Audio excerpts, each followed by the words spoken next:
Hello.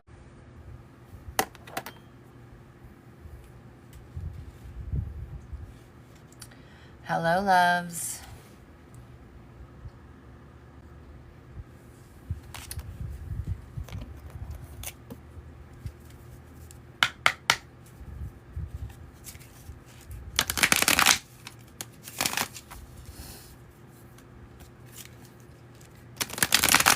If you guys can start double tapping that screen and let me know where you're watching from, it will help push this out to the FYP.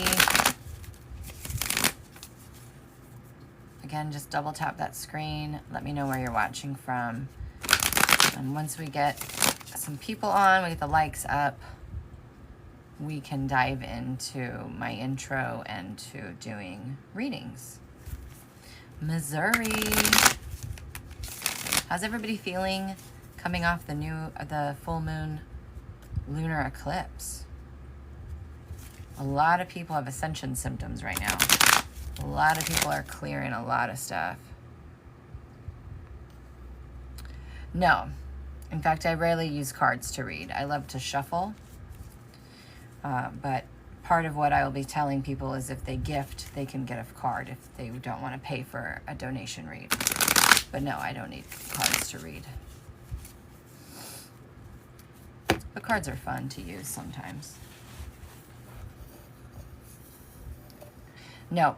As it says up here, intuitive reads are by donation. I tap into your energy matrix and to your spirit guides, and you get to choose whatever it's worth to you between $10 and $40, and then you can ask your question once I know that you've donated, and we can see if there's anything else that wants to come through besides your question. But if you don't want to donate, you can send a gift, and I can pull a card for you, and I'll give you a sentence or two about that card, but it will not be a mini read. But I'll get into all of that more once we have a certain number of people on.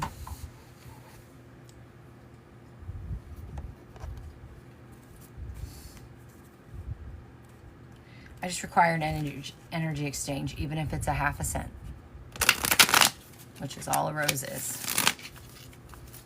I don't care. It's just the purpose of exchange. But if you do gift, you'll have to put your first name and ask for the card. Otherwise, I'm going to assume it's just you gifting.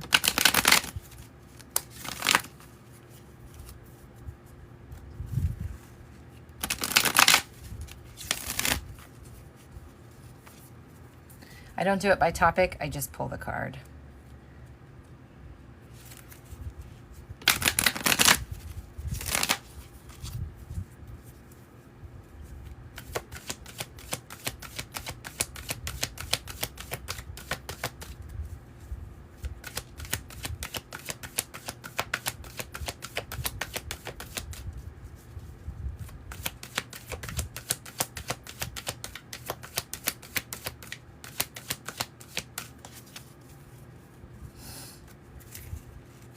You guys can continue to double tap that screen, share the live.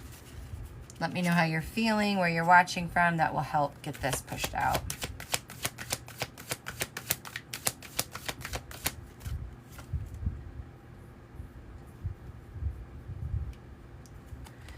Denasia, I think that's how you say your name. This is the card you got. It says, seek your answers within.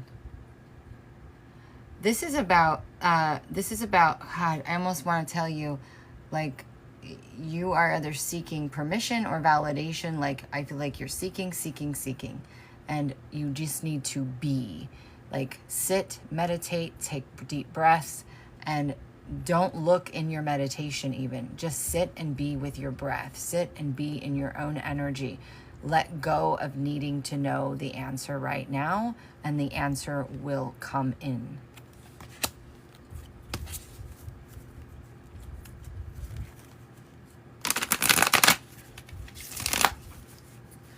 Okay, before I continue and pull any more cards, let me just do my intro. So, for those of you who are brand new to me, I'm Johanna Burkhardt. I am a multidimensional channel teacher and healer and author. And my mission here is to help you be the change that you want to see so that you can create the reality that you are desiring. Your soul created a blueprint when it incarnated. And that blueprint works as a GPS system. And that GPS system is always guiding you towards your highest destiny and everything that is destined for you towards you. You're the one who gets in your own way, the same way I do, right? The human part of us gets in our own way. And that is our limiting beliefs, our fears, our traumas, our preconceived limits. And so we really have to work on rewiring the brain, rewiring the nervous system, learning how to work with your mind, how to work with your emotions, understanding that this is a signal that's sent out, but this, your magnetic field, is what calls things to you.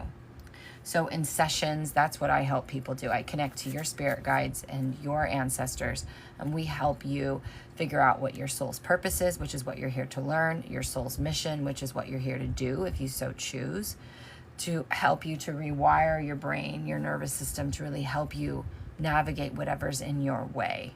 We can also work on foundational things like being safe and secure inside of your own being, not needing external security and safety, really being able to be at peace with uncertainty, to trust yourself, to trust your intuition, to use your extrasensory abilities and gifts.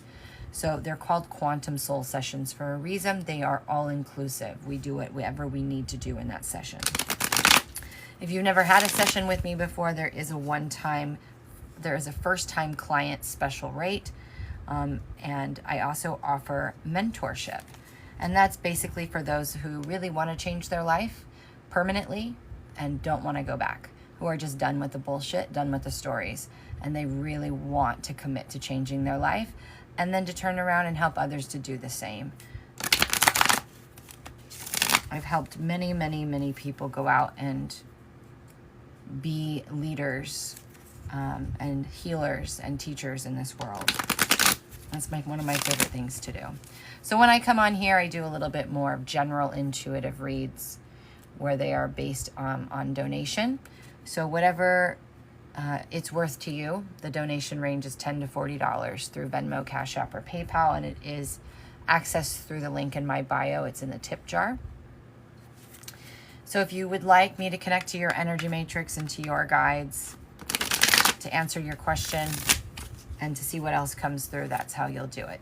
If you don't want to do that and you just want to send a gift, you can do that and put your first name and ask for a card, and I will give you a sentence or two about that card. So I'm going to pull for Peggy.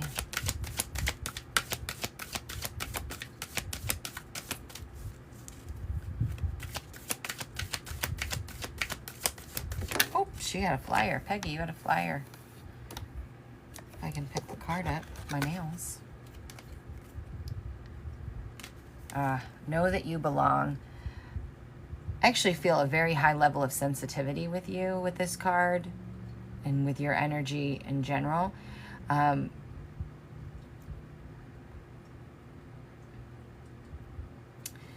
almost feel like you're different, or I want to say, like, not that something's wrong with you, but you just don't feel like you fit in, or you haven't found your tribe, you haven't found your people. I also feel like you're not really understanding your abilities, your sensitivities, and the connection to all that is. But you have a lot of beautiful energy around you. So this is about you starting to manage your energy and working with your sensitivity, because that is what makes you feel like you don't belong. Right? Because you take a lot of things personally. You feel a lot of people's energy. You feel a lot of other people's bullshit. And then you take that on as your own and you take it personally. And that makes you feel separate. It was actually quite a lot for a card, but that's what came through.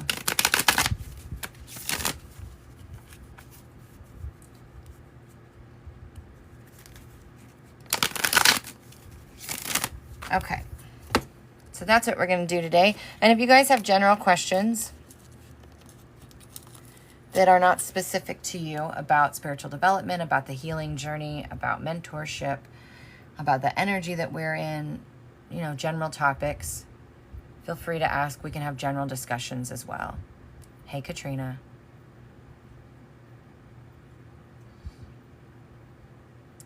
Yeah, Peggy, I actually have digital courses that are perfect for that, as well as mentorship, because this is I think that it should be taught in school. It should be something that's taught in the school system, how to manage your energy.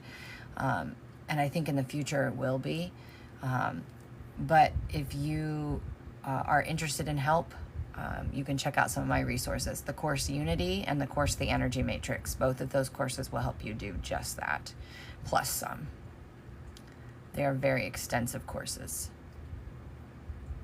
And I had to learn this the hard way because I am extremely sensitive, and I went from an extrovert to not being able to go to concerts, being in parks. I felt everybody's stuff. I'm a physical medium, so that means I can tap into people's physical bodies. And so I would feel when people were sick, I would take on all kinds of stuff. I had to learn very quickly how to manage my energy and not take on everybody else's stuff. And so I teach it in most of my courses, honestly, because it's so important. It's the foundation to everything. Whether you do this for a living or not, it is the foundation of everything. If you don't know where your energy ends and someone else's begins, you don't understand yourself. And that is very confusing.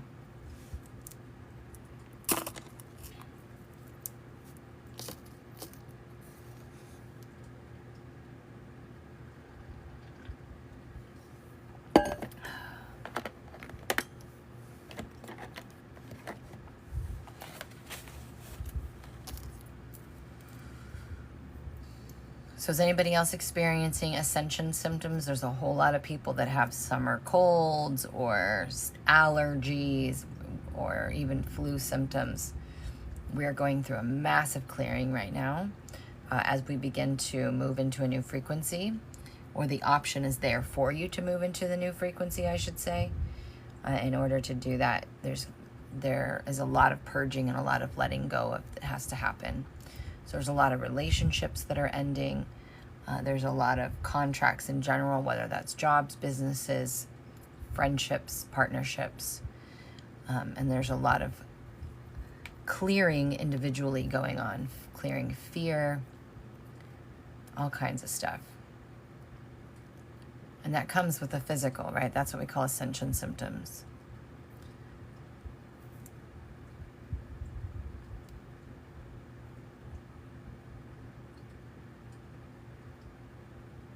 I don't understand the question, Katrina. How do we incarnate and have to take on the energies of stuff? I don't understand what you're saying.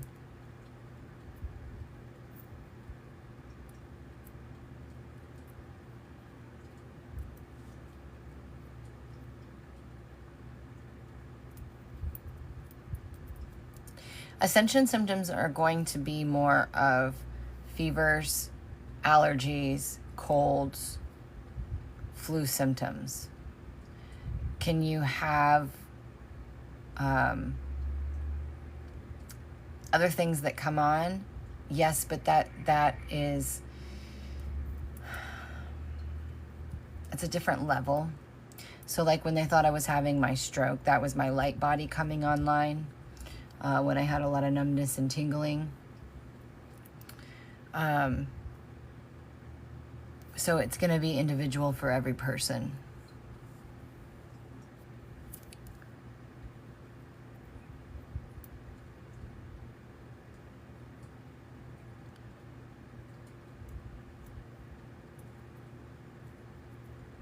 Katrina, I just still don't understand what your question is. You just put, how do we incarnate and have to take on? You don't have to take on any energy. It's a choice to. It's a part of the process of learning who you are and where you end and where someone else's begins, and how to manipulate energy and how to alchemize energy and how to transmute energy.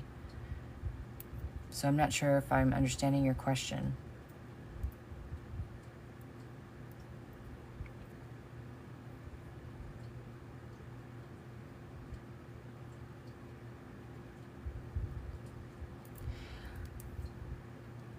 But I don't know what I'm okay. I was saying, because I don't know what view you're asking for. my view is just what I've been given as a channel, what I've had channeled through me to help me. But I'm not sure what view you're asking for.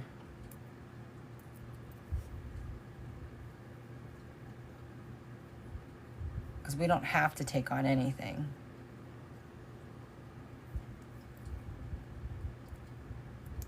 Anything you go through in this life is a part of two things. One, it's part of your blueprint, meaning something you signed up for, or it's karmic. And all karmic is cause and effect. So if you do something that's not in alignment for you, there's going to be an effect for you that's not in alignment for you. That's what all that karma is. Karma is not you did something bad in another life and you got to pay for it in this life. It's not a punishment. It's there was an action taken or a choice made, and there's going to be an effect from that. That is what is considered, that's what the guides consider karma. It has nothing to do with punishment or good or bad. We are supposed to know ourselves when most don't know themselves. Yeah, exactly. You think that you come in here and you know yourself? You think you came in here and partitioned yourself off from your soul, or from all that is, basically, in order to find your way back. You're programmed in the first 7 years to be something that you're not. Your parents are doing the best they can, so you get programmed with beliefs, with things that you witness and see. If your parents had a broke mindset in the first 7 years of your life, you're going to have a broke mindset. If your parents screamed and yelled and you walked on eggshells, that's going to be something that's going to be locked in your nervous system. So you come in knowing who you are. You come in knowing all that is, but you get programmed otherwise. And then you go through an awakening, and that awakening is the beginning process of you shedding and unlearning everything that is not you, so that you get back to the authentic you. And there are people who grow up in homes that are in better environments, who are given the time and the space to figure out who they are and to be connected to who they are, not who somebody wants them to be, right? But that's very rare and far and few between. But knowing yourself is about being it's never, let me rephrase this, because this is what I'm hearing. It's never about learning who you are. It's about releasing everything that you are not. It's you being authentic in every second of every day. And most people can't be that way. Most people are people pleasers. Most people want to avoid conflict. Most people want to do and be what others want them to be accepted or loved. But if you just chose without fear of judgment to be your authentic self in every second of every day, you would be in the highest frequency, and you would be who you are, and you would know who you are.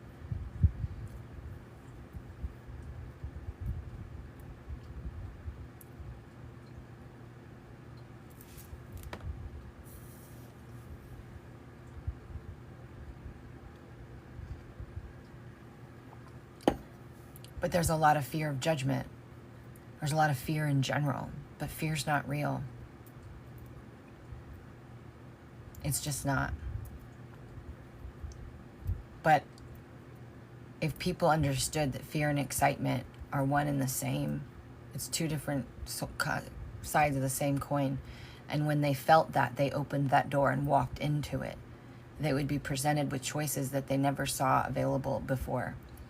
And their life would start to flow a lot more seamlessly. But people are too afraid to do things because they don't know how it's going to play out. They don't know where the money's going to come from. They don't know how this is going to work. And so instead they focus on the problem. And the more you focus on the problem, the bigger the problem gets. But the more you surrender and accept what is and go, I wonder what the opportunity here is. I wonder what this is teaching me. What if what you're going through right now is the very thing you signed up to go through, because you were meant to not only heal yourself, but then turn around and heal others. But in order for you to understand how to help others, you had to walk through the flames and learn how to heal yourself. But people don't see it that way. They stay in the victim energy of, oh, poor me, this is happening to me. And listen, I've been there, so I can say this very loud and clear. And when I was done with that mentality and said, you know what, this is here, there ain't a fucking thing I can do about it other than accept it wholeheartedly and say, what opportunity is this giving me? What if this is exactly what I signed up for? What if this is exactly what I chose to walk through and learn how to heal so that I could turn around and help others? What if? And that's exactly what happened. But was it easy to walk through? No. I had to have a lot of courage and 8 million lessons in surrender. 8 million.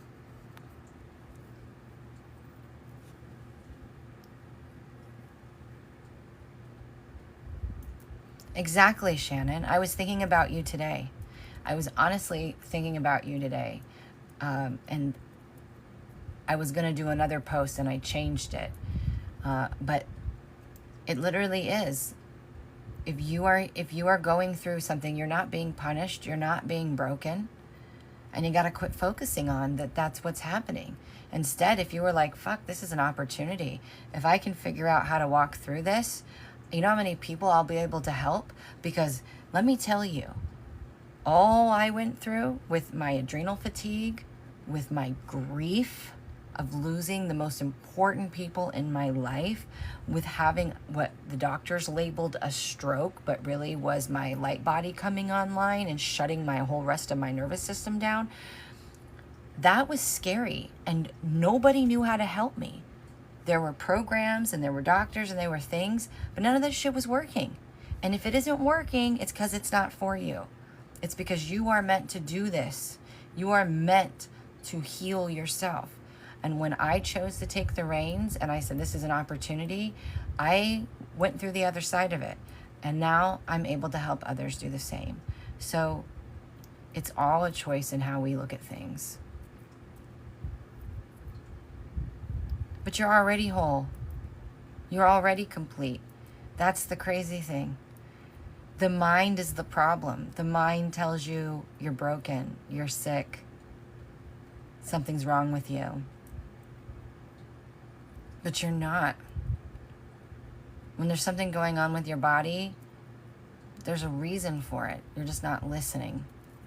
The mind is what creates the problems. You're already whole and complete. And every minute of every day, there's nothing wrong with you. The only person that deems something wrong with you is the mind.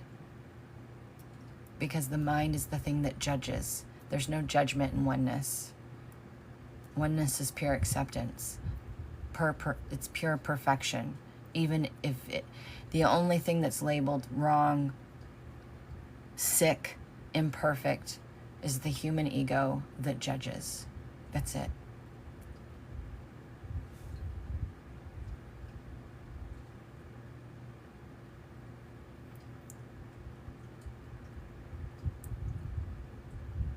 The brain rewiring program I'm doing for the past 11 months, I'll tell you what, if you've been trying to rewire your brain for 11 months and you're not having success, I can guarantee you it's not working.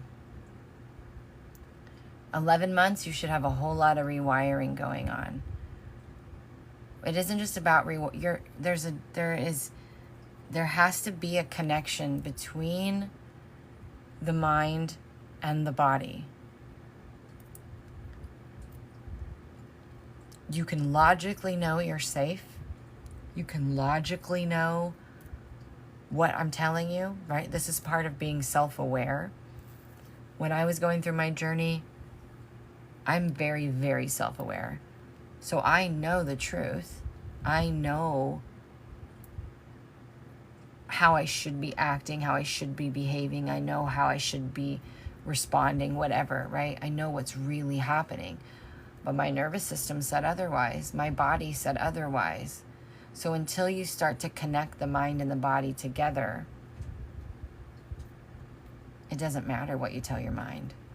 Rewiring the brain is important. Rewiring the mind is important, but you have to understand it's not really even about rewiring the brain. It's about rewiring the true mind, which is that mind is in every cell of your body. It has to be an embodied thing. Yeah.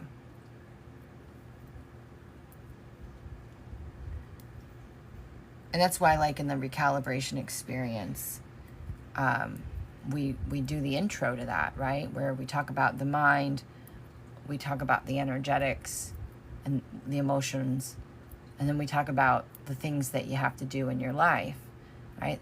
The same type of structure is applied to what you're doing, just differently.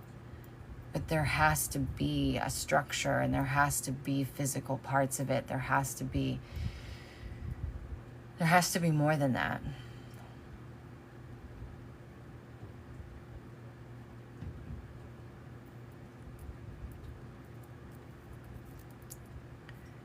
But do you react? I'm just curious, Shannon. Do you react to your anxiety, or do you surrender to it?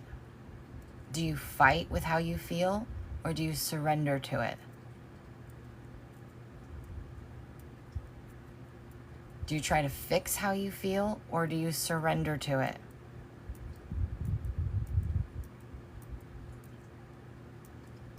Because what you fight, what you resist will persist. So, not to sound like a broken record, but surrender is the answer. It's allowing yourself to have the experience. For example, one of my students, she's going to be on the podcast.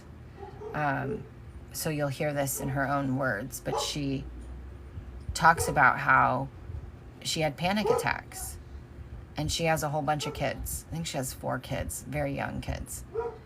And she'd basically look at her kids and say, Mom's having a panic attack, so we're all going to sit on the ground right now and have a panic attack. Mom's going to have a panic attack. And she just fully lets go of her body and allows herself to have a panic attack. She doesn't fight with it. She doesn't judge it. She just says, kids, Mom's having a panic attack, and she sits down, she has the panic attack. And it passes very quickly because of the fact that she just allows it. Hello, sunshine.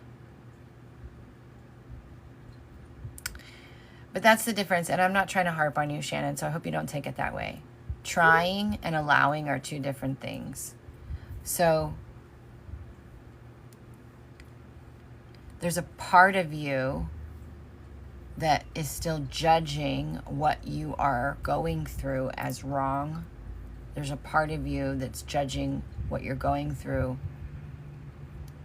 and that's causing that energy to want to fight and fix.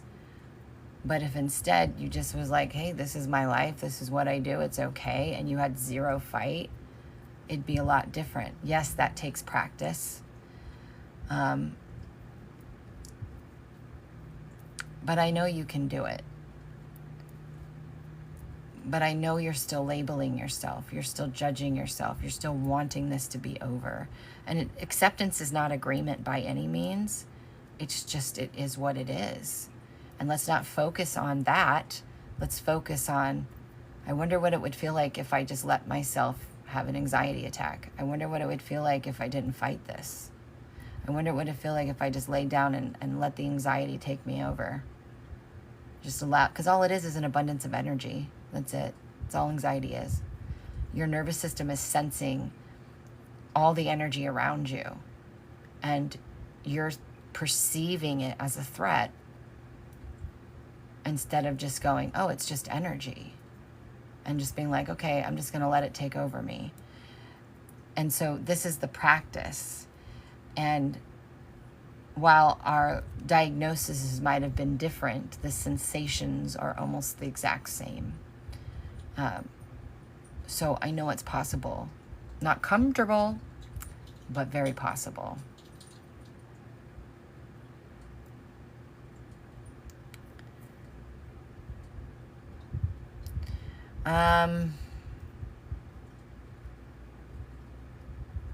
I wouldn't necessarily do a saying. One, if you were going to do a saying, is saying, I'm so happy and grateful that I am healthy.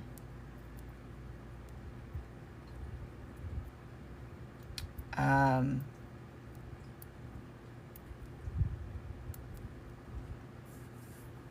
trying to think of the right words. You always want to start with, I'm so happy and grateful. I'm so happy and grateful that I am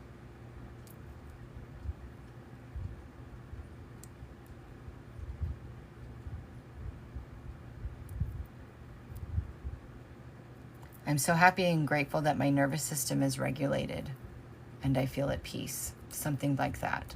If you're going to do an affirmation statement, that's what it would be. That's what I would have you do. Otherwise, I would get curious. I would ask questions. So when you are in that, when you feel the panic attack come on, when you feel the overwhelm of anxiety, would be instead to say something like, okay, there's an abundance of energy here. This is very uncomfortable, but I'm going to lay my ass on the floor and just feel it. And I'm curious. I wonder what it would feel like. I wonder what it would feel like to just surrender into this. I wonder what it would feel like to just let this take over me instead of, don't say instead of fighting it. Don't put any negative connotations. The universe doesn't speak negative connotations. It doesn't understand that. So you just want to say, I'm curious. I wonder what it would feel like if I just allowed it to take over me. If I just allowed it to be here. If I just allowed it to be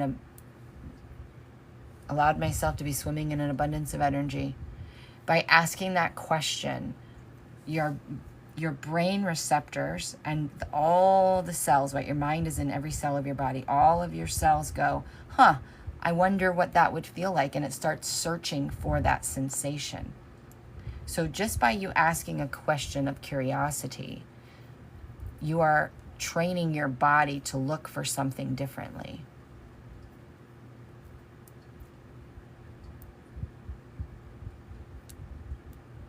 So just start with that.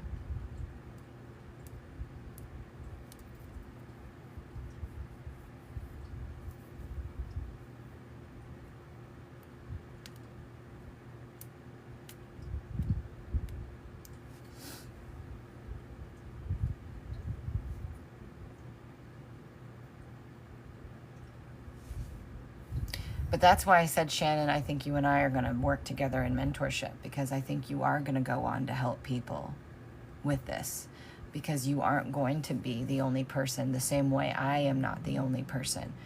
As we become more sensitive, as we shift into the higher frequencies, more and more people are going to have nervous system disorders because they get pushed into a higher frequency and their nervous system isn't prepared for it. And they're going to need a whole lot of help regulating their nervous system. They're going to have a whole lot of help needing to how to deal with fear and anxiety, because they're going to feel it all. The moment you shift into the higher frequencies, if you haven't let go of what you've needed to let go of, you'll be forced to let go of it. And if you don't let go of it, it's going to cause body problems, and it's going to cause all kinds of other chaos and issues. So you will be someone, right? That you want to know what it makes a healer? Someone who's being forced to heal themselves, right? Western medicine and other things are not helping them. If you have to heal yourself, you are definitely here to help others heal.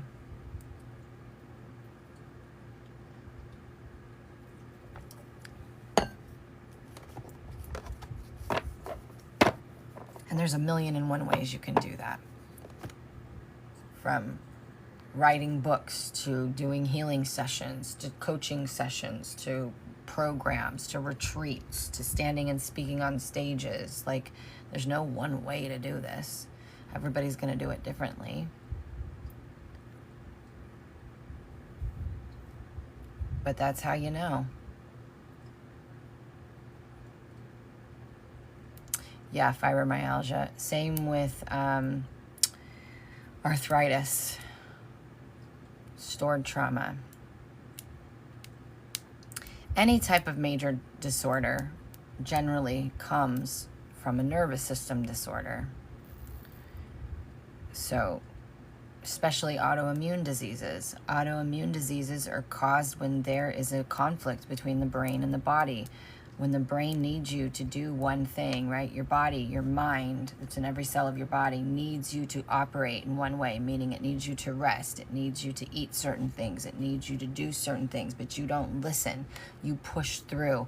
You try to do something that's not right for you, and you push yourself beyond what your body needs. That creates a separation, and it's a personal attack on the body, and then your body creates an autoimmune disorder or a nervous system disorder, and you end up in a disease that creates an autoimmune disorder or a nervous system disorder, and you end up in a disease. Why do you think doctors have such a hard time healing people in Western medicine that have autoimmune disorders? Because they don't understand the nervous system component. They don't understand the emotional connection. Even when I went to my spine doctor to have a release on my neck, I started crying when he was pushing and releasing the energy, or what he called knots. And he's like, he didn't understand why I was crying. I said, it's just an emotional release. Your body stores trauma. That's why there was pain in my body. I was storing trauma there. And he looked at me like I was crazy. They're just taught one way, right? That's why I love integrative medicine. That's why Western medicine didn't work for me. I had to do it on my own. I was told I was crazy. It is so sad. I think I went through 8 doctors trying to get help with my adrenal fatigue, which then triggered my thyroid.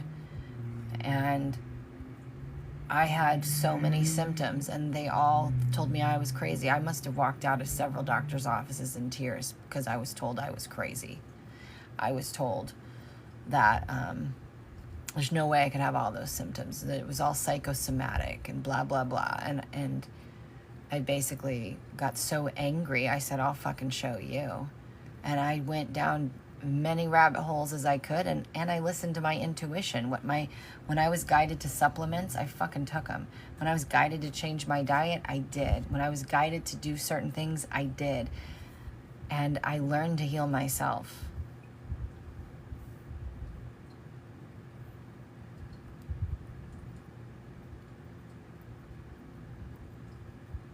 Yep, exactly. And those of us who, especially those of us who are struggling to get help, that's a very clear sign that you're meant to do it yourself, because you're going to be helping someone else.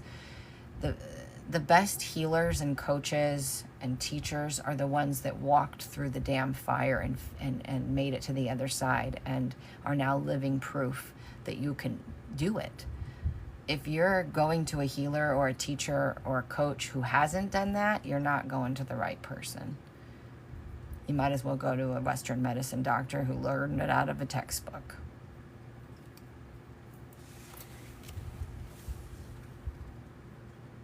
You need somebody who's walked in your shoes.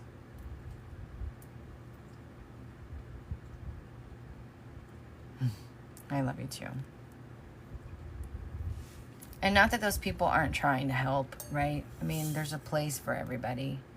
But you got to do what's right for you over everything else, no matter what. No matter what I say, no matter what a doctor says, you have to do what's right for you. You have to do what your intuition is guiding you to do.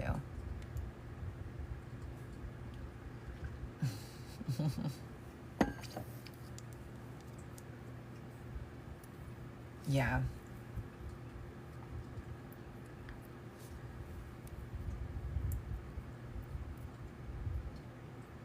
And let me just say this will all change. It's not going to change overnight, but 10 years from now, the world's going to be a different place, but it's going to be because of people like you and I. It's going to be people like us who had to fight for ourselves and are like, now we're going to go fight for others. We're going to be out there going, hey, let me show you the way. Let me show you how to tap into your intuition. Let me show you how to work with your body. Let me show you, because you can do it. That we have to be there to believe in them and to support them and help them understand that they're not crazy, right? That's the best teachers aren't. I'm not here to just show you my gift and use my gift. I'm here to show you your gift. I'm here to tap you into your power. That's what I'm teaching. That's what I do in mentorship. I'm like, that's the goal. It's not about what my abilities are great and they help me help you, sure. But my job is to help you tap into you and your abilities, which are going to be different than mine, and help you use your powers because they're your powers and they come natural to you. You just don't realize that they come natural to you.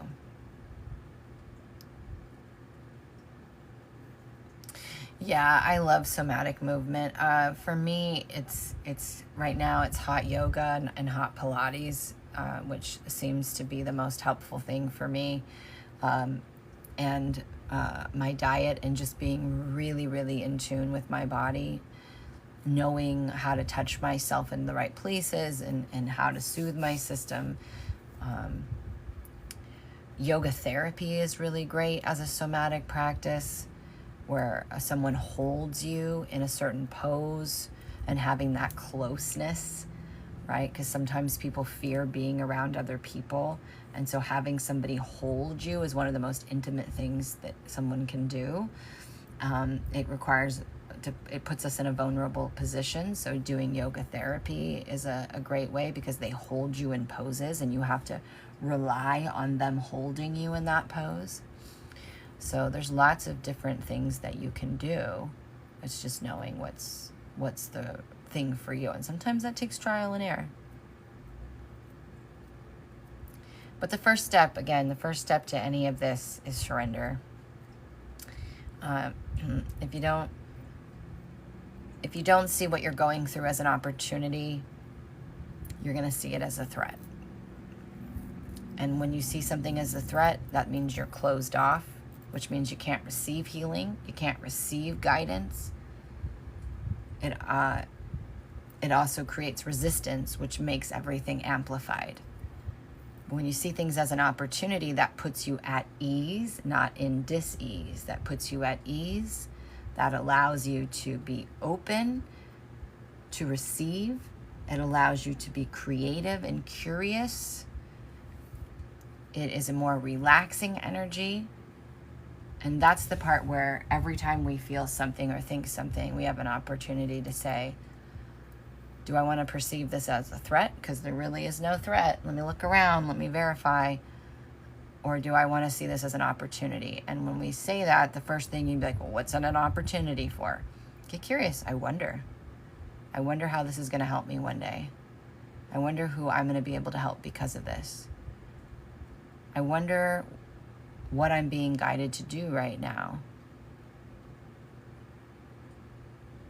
I wonder what this is trying to teach me. And then letting it go so that the answer can be received. It's just being curious.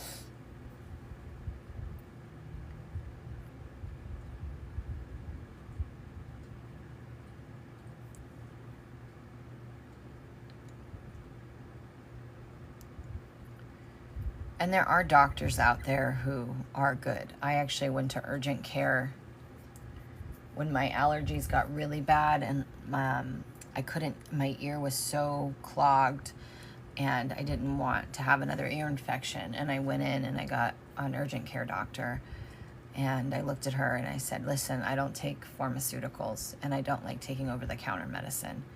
I said, this is what's going on. I'm pretty sure it's allergies, which also means I'm also clearing something in the physical body, right? I was clearing fear, and I know that because there was a ton of fear coming off of me throughout this. So it was also an ascension process, right? But I also knew that last time that had happened, I had an ear infection, and, I wanted to make sure that I was taking care of my physical body, of what had manifested. And she sat there and she said, I'm not like other doctors. I listen. And if I have something I can offer you, I will. And she looked at me and she said, have you tried taking quercetin? And I said, that sounds really familiar. I think that is the natural allergy supplement that I was taking, but I stopped taking it. And so she showed me a website of the quercetin that she takes. And she said, this is it's a good natural supplement. Blah, blah, blah. She was very receptive and very open. And she listened, and that's just something that we don't get a lot of today. And then I went home, and sure enough, it was quercetin, and I got a message from my girlfriend who didn't know I was at the doctor that day, and she said, hey, you should be taking quercetin. I said, thank you. That's the synchronicity I was looking for. That's the flow of information, right? I said, I'm going to jump right back on my quercetin. So they're not all bad. It's just a matter of finding the ones that will listen and who are willing to think outside of the box and not just out of a book.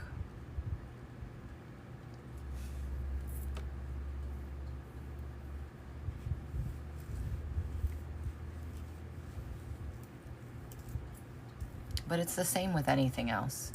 I know a coach who was homeless and broke in her car and started her coaching business with a Facebook account and business cards, handing them out like old school. And she made her first $1 million without even owning a website. And now she teaches other women how to make a lot of money. She was like, if shit, I learned how to do it. Everybody should know how to do this, right? So we go through hard things. Same for me. I had to close my business down last year. I was broke.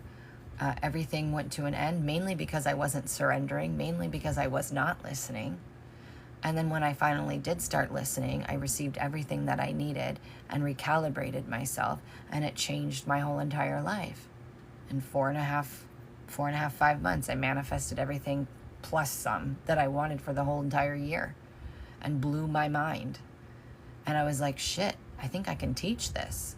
And I did. So maybe that for you is grief. Maybe that's an illness in the body. Maybe you are someone who goes and helps people make more money. Whatever the story is, whatever you're going through, you're not going through it for nothing. You just have to choose to see it that way. And it doesn't mean you have to come out and be a coach or a healer. There's a lot of places, a lot of things you can do. Just walking and being the change and sharing when people ask you in itself is helping. Do I teach for profit? Absolutely. I have to pay bills like anybody else. I got to pay rent and car payment. I mean, you don't go to a lawyer or a doctor and ask for it to be free. Why should we do the same?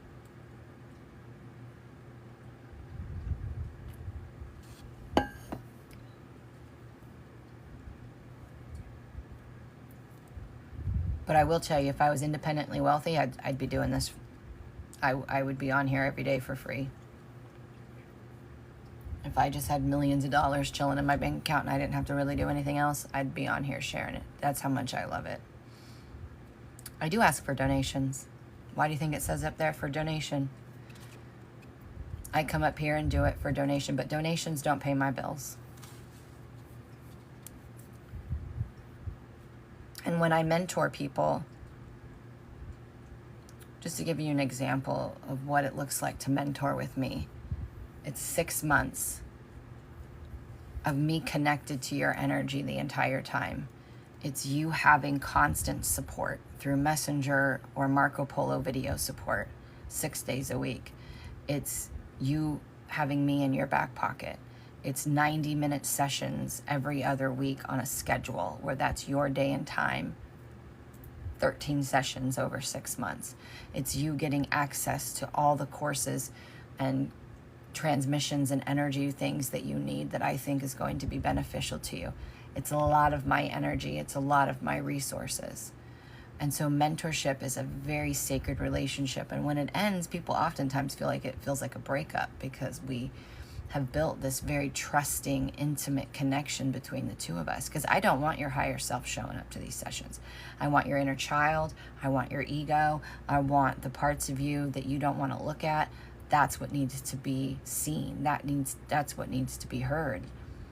I don't want you coming and acting like you know everything. We need to show up, both of us, ready and open and just work with what's raw and real. That's what heals.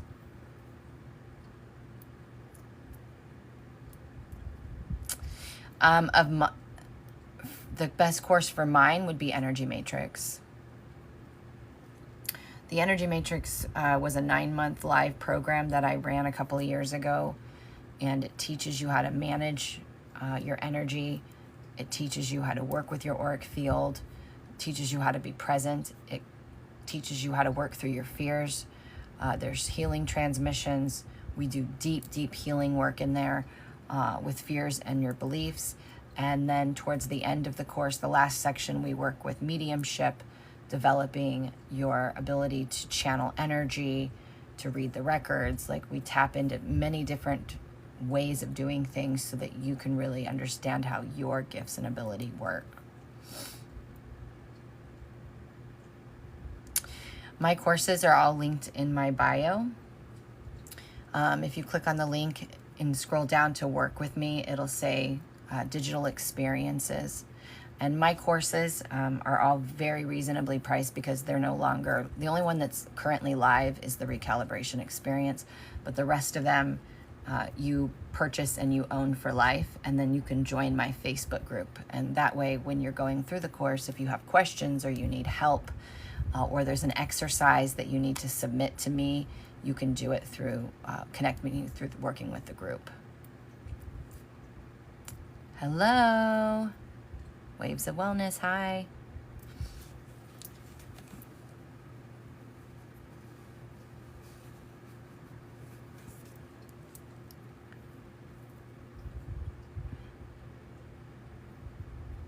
And then again, if you've never had a session, I also offer first-time client rate. So I try to make things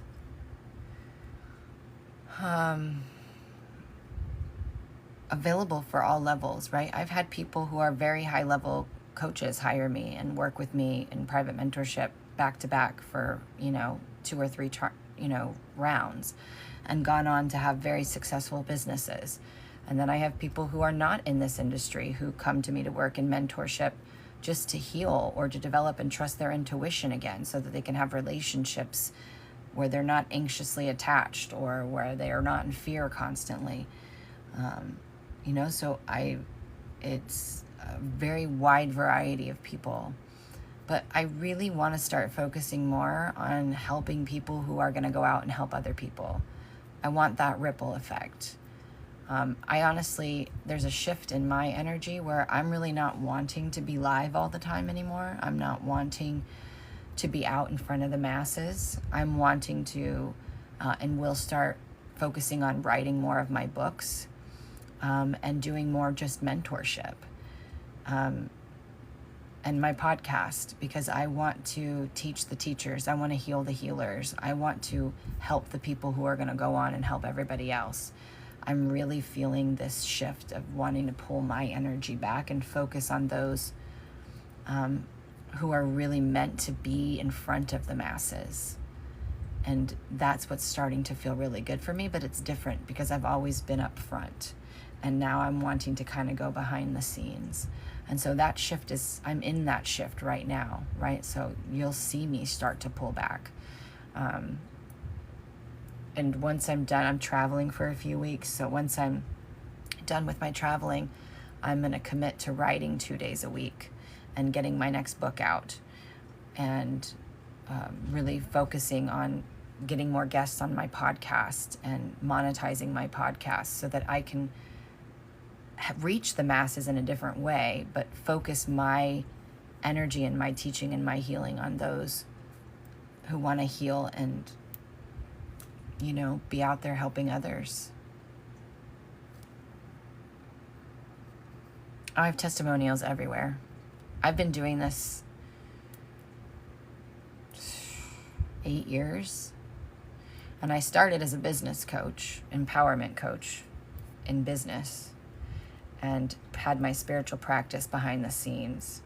And then I brought it slowly changed into more spiritual than anything, and developing of the intuition, working with your gifts, understanding how to manipulate and shift frequency. So I have reviews on my Facebook business page. I have reviews all random places. If you go to my professional Instagram, there's a whole little, what do you call those things? Highlight reels that are all testimonials. So they're just in random places. Oh, thank you, Corey.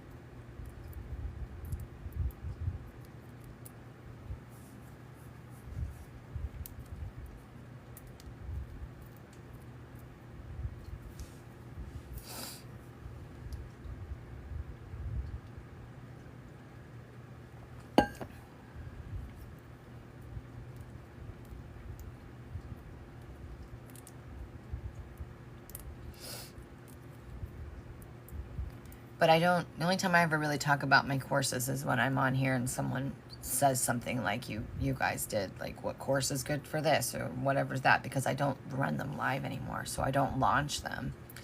The only thing that I'm running right now live is, again, the recalibration experience, which is for money, right? It's for it's learning how to become that in which you seek. You can't start making $100,000 or $200,000 a year or $1 million a year if you can't hold the frequency of that in your body. You will manifest the exact same amount in bills. You will manifest losing that money if you can't hold that frequency. So the recalibration experience teaches you how to connect to the version of you in another time-space reality that has everything that you are desiring, and it helps you do a neuro-linguistics transference of the beliefs and frequencies so that you have a 40 days of consistently holding a new frequency and expanding your bandwidth. And then you start to feel everything that you would feel if you had what you were desiring. And by proxy, you call that in. And I am living proof of this. And so are everybody who did in round one. Like everybody who did in the first round, I had a ridiculous amount of testimonials come through about how life-changing it was. And so I ran it again. And round two is going on right now. You can still get into it. And I'm probably going to run one more round this year. And then I'm probably not going to run it again.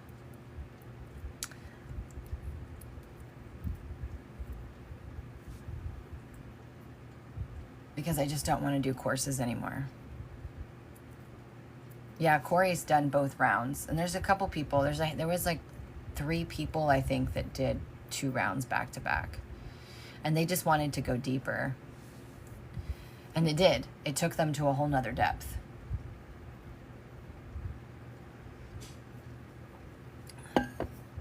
But I'm really wanting to focus on mentoring long-term mentor contracts. So courses will probably not be something I will do moving forward.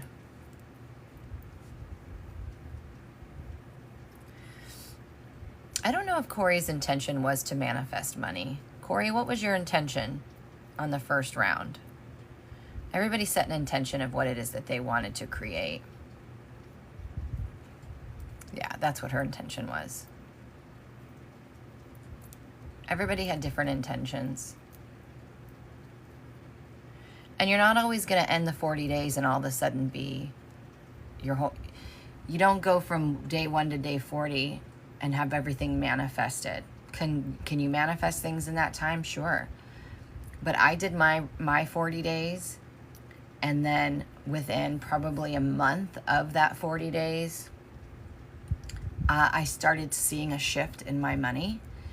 And actually it was probably before that. I'm going to say probably two to 3 weeks after I finished my 40 days, I started seeing a shift in my money.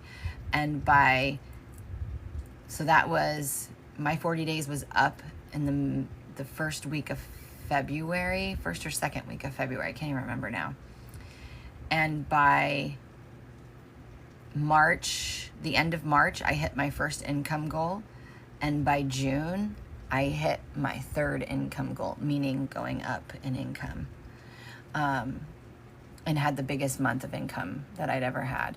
I also, my intentions were to go down 2 pant sizes, was to hit a certain number of clients, which I exceeded already, to hit a certain income goal, which I already exceeded twice. Those were and to trust myself and feel confident in myself, regardless of what the circumstances look like. I achieved all of those things. And to end my nomad journey and to get stable again, which means I had to have a certain amount of money because I was a nomad. And so July 1st, my nomad journey ended and I moved to Texas and signed a lease. And then on top of that, I manifested the relationship that I wasn't even on my radar because I had become the person that I needed to be. I had moved into a new frequency. So everything in my life changed in less than a half a year. And it was because I did the work. I was just tired of not doing it. I was tired of the same patterns showing up, even though they would be longer, right? I'd go a few years and things were great, and then the pattern would come in and everything would get flipped upside down. And I was sick of that. I was like, no, I'm tired of this. I want I want there to be less extreme. Like, you're always going to have this in life, right? It's never going to be like this all the time. But I was tired of this extremes. And so I had to be able to hold a bigger frequency. I had to change my belief systems. I am in Northwest Houston.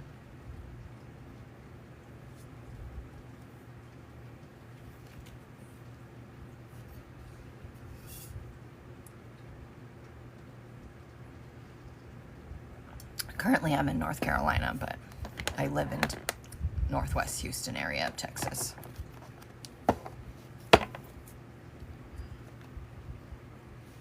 Oh, you're a neighbor. Hello, neighbor. You's in Louisiana.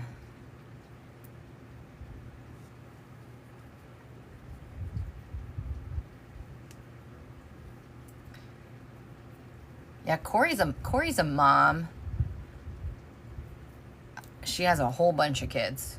She's homesteading. Corey has a lot going on, and Corey had a really hard time putting herself first, believing that she was worthy enough to put herself first, to show up for herself. She always felt guilty. I have all these kids. I have this husband who's working. I have to do all these things because she's not, Corey doesn't work. She's not, bringing in an income. And doesn't mean she doesn't help manifest for her family and bring in other things. She totally has.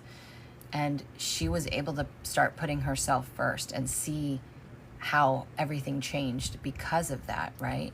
So she's been able to do a lot of things for her on behalf of her family and for herself, but that was her goal in the experience. New Mexico. What part of New Mexico? Southern or northern? I'm not a fan of southern New Mexico. Hi, Kristen.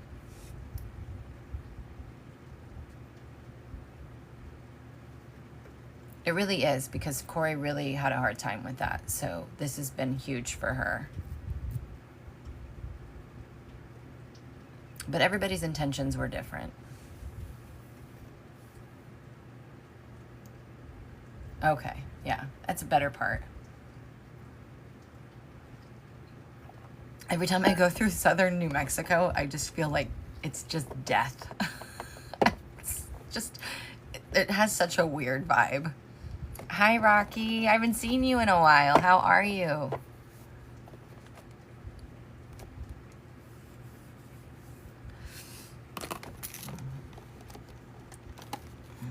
What did I do to my cards?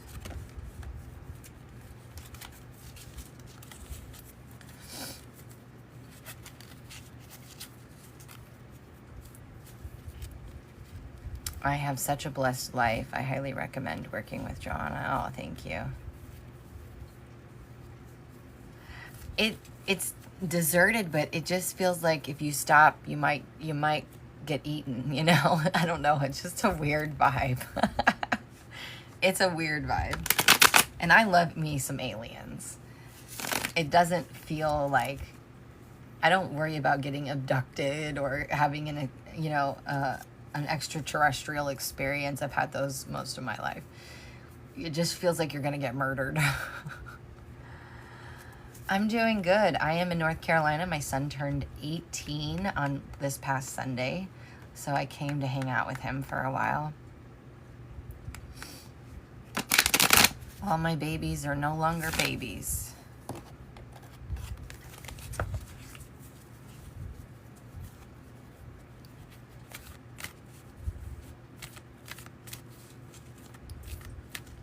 And now that I'm no longer nomadic, I was able to get the rest of I'll be bringing back the rest of my stuff.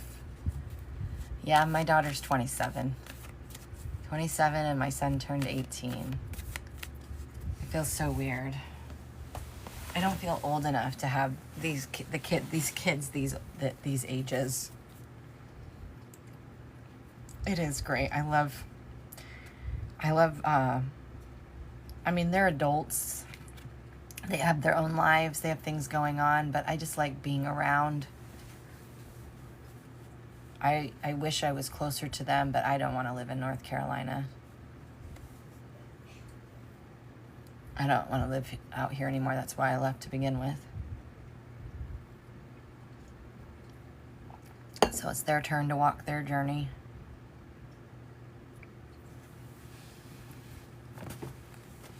I mean, I know what my age is, but I don't feel it. I definitely don't feel it. Especially after all the work I've done on myself.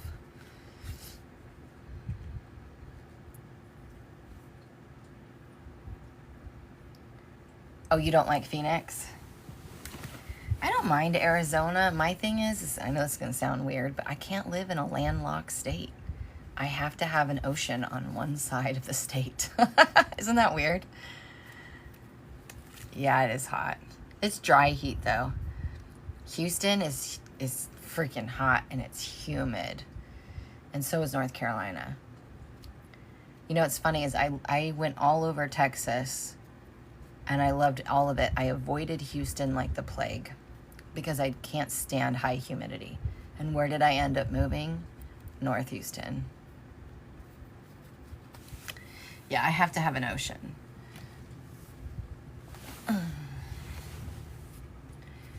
Northwest Louisiana. Yeah, I bet. I can imagine that Louisiana is the same. But it's only a couple hours to Galveston in Texas to be close to the beach. So that was the plus of moving to Houston, was I was closer to the ocean.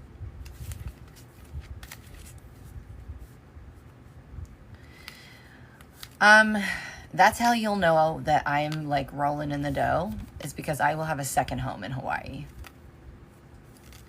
The island of Kauai, to be specific. I don't know if I'd want to live there all year long, just because I'll get island fever. In North Carolina, it's an island that we live on, and you get island fever.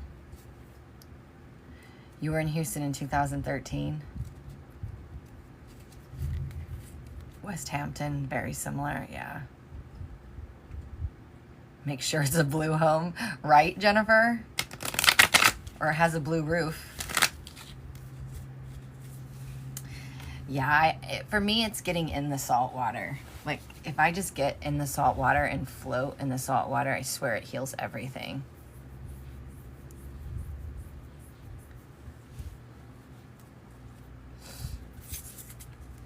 Shannon's back.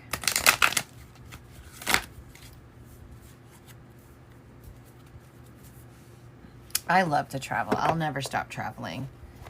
This is probably going to be the last time I take a road trip, though, in this way. I drove to North Carolina just because I have stuff here that I wanted to bring back.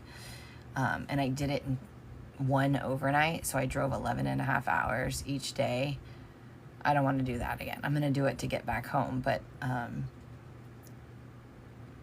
you know, short road trips or flying, like that's what I'm about now. Blue roofs and cars. Isn't that crazy that we even have to think about that? That is just crazy to me. Yeah, I know what you're talking about, Jennifer. You know, that happened in Texas too, North Texas. It is insanity. The first day was the hardest. The second day wasn't as bad. But yeah, it was 11 and a half hours. I just try not to take the world so personally. I mean, I don't really worry about those things affecting me. But it's crazy to watch and witness and see and to know what's happening and what they're doing and how people don't see it. But, you know, it's not my job to make people see it. It's my job to let people be where they are and figure that out on their own. But it's pretty obvious sometimes. I think it blows my mind when people don't get it. I still watch TV. I just don't watch a lot of the news. And if I do, I'm very observant because they all have agendas. You know, everybody has an agenda. I like reality TV. Just because it's so ridiculous sometimes that you just have to laugh. But I do like me some reality TV.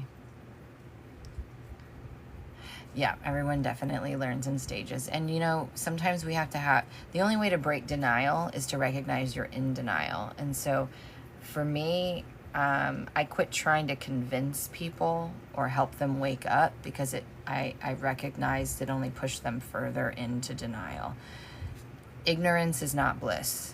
Might feel like it, but it's avoidance. And a lot of people, they would just rather avoid the truth because it's so uncomfortable. Drove to Florida from Philly on a Friday night and back to Philly Sunday night. That is crazy, Rocky. That is crazy. Yeah, denial is definitely tough. That's my core wound, is denial. So I'm speaking from experience.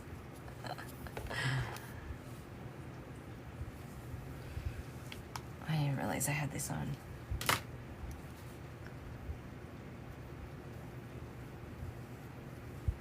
Yeah.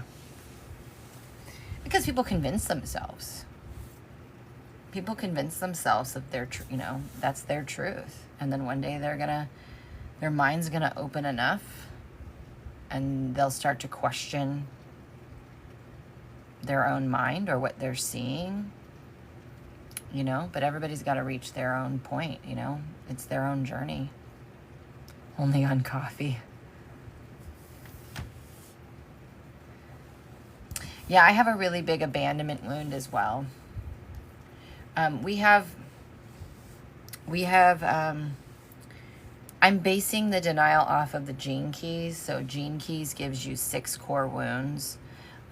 Based upon that, it's the energy of denial, which is part of the abandonment wound because you deny yourself, right? And you heal the abandonment wound when you stop abandoning yourself, which means you have to stop denying yourself. So they're kind of one and the same. Just like these people who aren't seeing the truth, right? They're abandoning their truth out of fear of seeing what's real, of opening their mind and opening up to receive.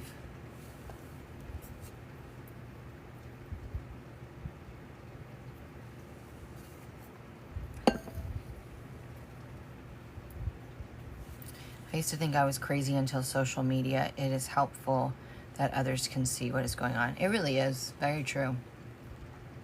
We have them all, but it starts with one. Yes, I'm a Gene Key guide going to Colorado in 2 weeks for conference. Cool. My ex-business partner has worked with, what's his last name? You know what I'm talking about.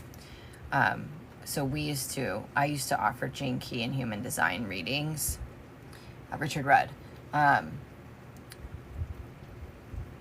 I like it. I like the Gene Keys and human design, but I also know that we have to keep it as a loose cloak because we are multidimensional. So we are never just one thing and one type. But it's very helpful for people in the beginning of their journey for sure. And it does help you understand yourself a little bit better. I like human design because it helps you understand how your energy works and how to best work with your energy. That's why I was drawn to human design. But I always tell people, like, it's not a box. It's a loose cloak because you're multidimensional. And so you're never just one thing. And you know what's interesting about Richard Rudd is his wife does not believe in what he does. And she's never even dived into it at all. But they love each other and support each other, and that's all that matters. Yep, exactly. But some people, girls, that's like a religion. And they're like, no, this is what it is. And I'm like, okay, good luck with that.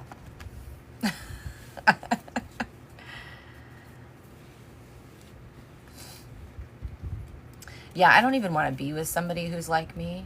I don't want to be with somebody who is woo-woo. I don't want to be with somebody who's in my industry. It's not, I need the counterbalance of someone who's very grounded, very human. I still want some level of self-awareness and emotional intelligence, but I actually prefer not to date people who are in my industry. I've tried it.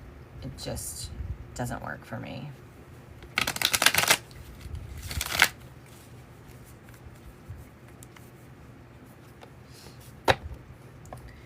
But in human design, I'm a 1-3 manifester, 1-3 emotional manifester.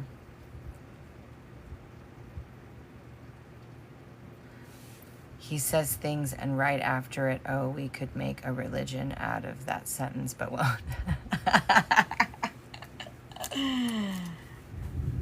You're a 3-5 projector. Yeah.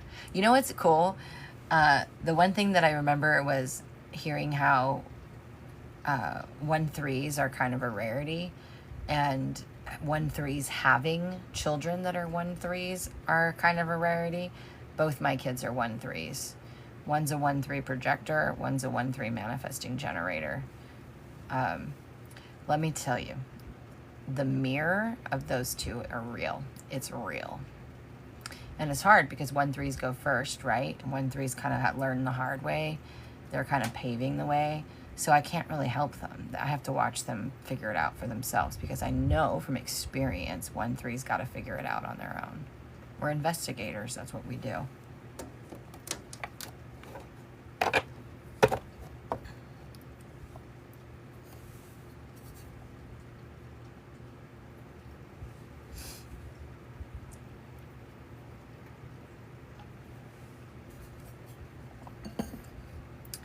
We're not going to keep talking about it. We were just talking about human design and gene keys for a second. I don't even offer those sessions anymore, but I think Jennifer might, but we were just talking about gene keys and human design. They're modalities. There's another one called Enneagram. They're just ones that kind of help you understand yourself a little bit better, and how your energy works. It's a rabbit hole, Kathy. It's definitely a rabbit hole.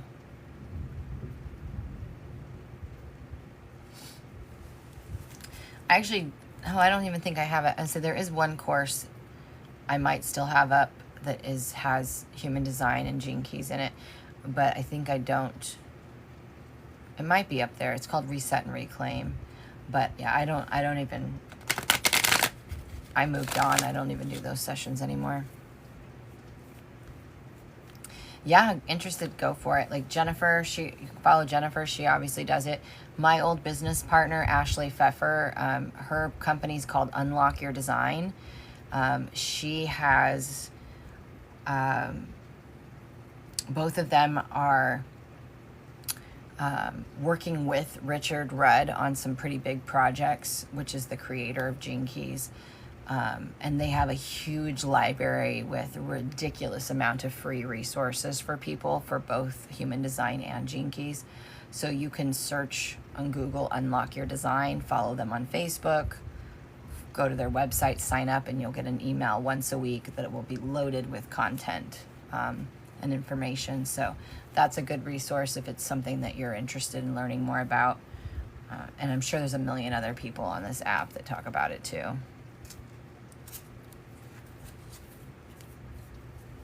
That's awesome, Jennifer.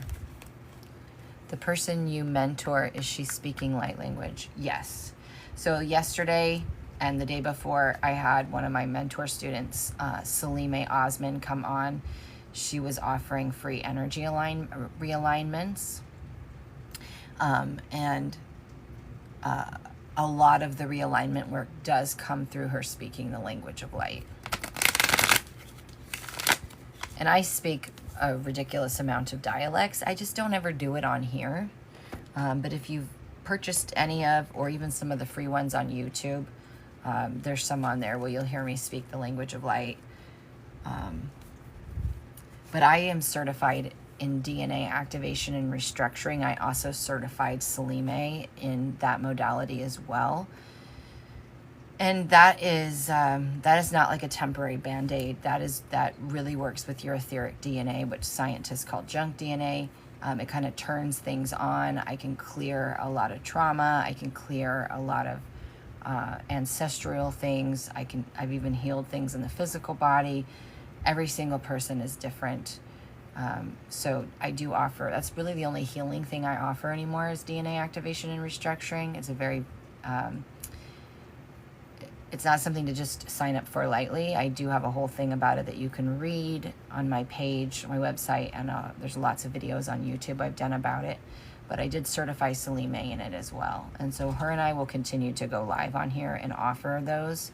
We're trying to get her to 1,000 subscribers so she can start going live on her own. And helping people. Like, again, that's what I really want to do in mentorship, is continue to create more teachers and healers that are going to go help the masses. Yes, exactly. Even me, I still hire people from time to time. It's been a while since I had a coach. I think the last coach I hired was in 2020. I think that was like a 15K investment. I think that's the last mentor I've had. I haven't had one in a while. But yeah, we all have blind spots, every single one of us, because we all have our own human journey, and we have to walk this path on our own. Our life is not gonna look perfect. As long as we are, as my guides say, you have to be doing the work that you teach. Otherwise you're not in integrity. Yep, the energy architect. Yep, that's what she's called. I got her first realignment on the eclipse day. Oh, it's fantastic. Perfect.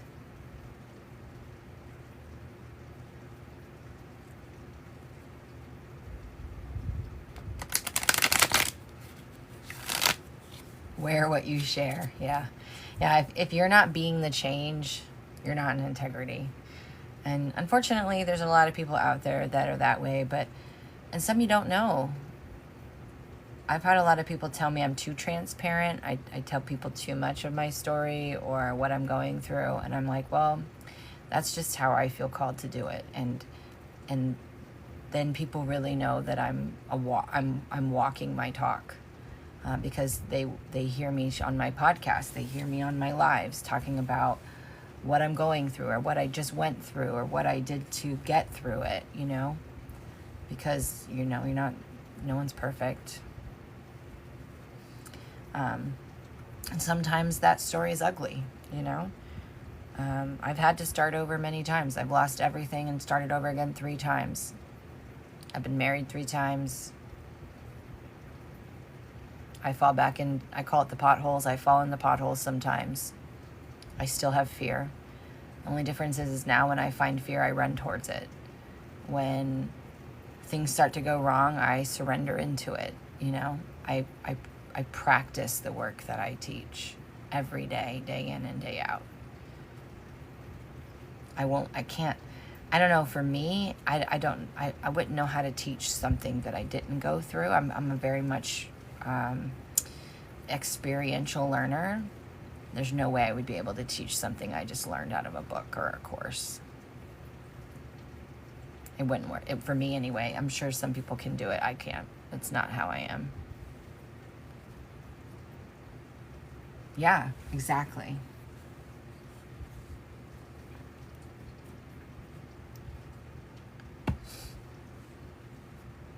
That's why I wrote books. Why I'm writing another book.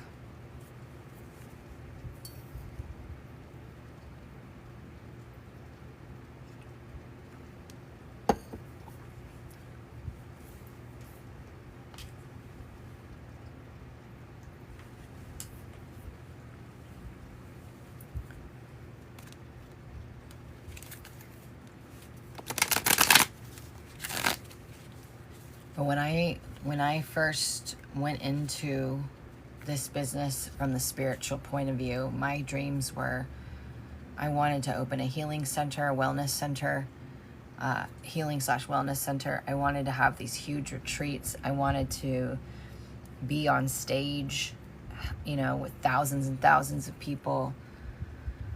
I wanted all these big things. And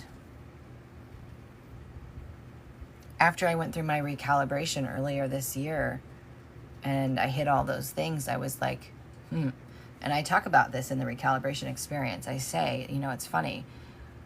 The things that you want in life, the reason why you want them is because you think it's going to make you feel something.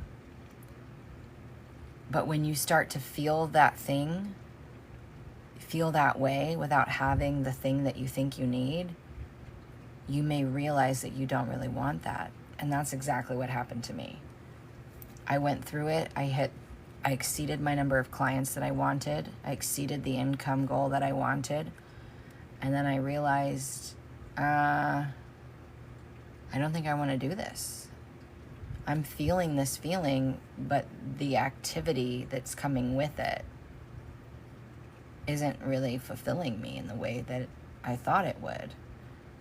And the more I sat with it, I was like, I really don't want to be in the public eye as much as I have been.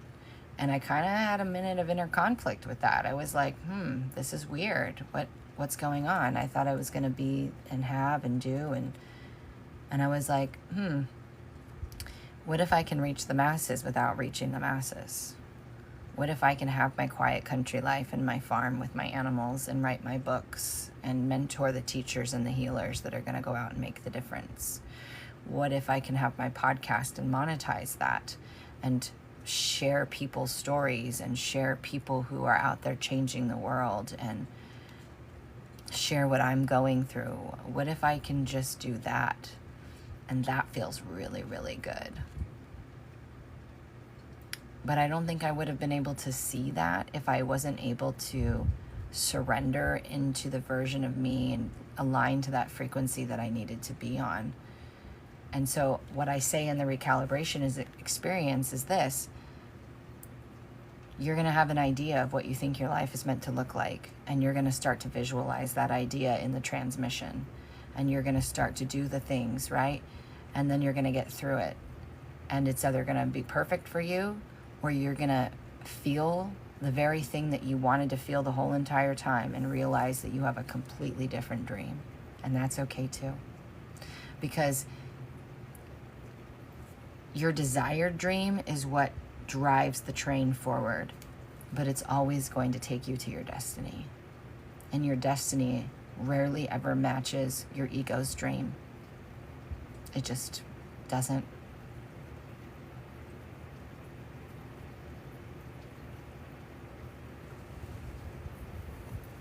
It is raining, and we don't need any more rain. North Carolina had a storm come in. It didn't have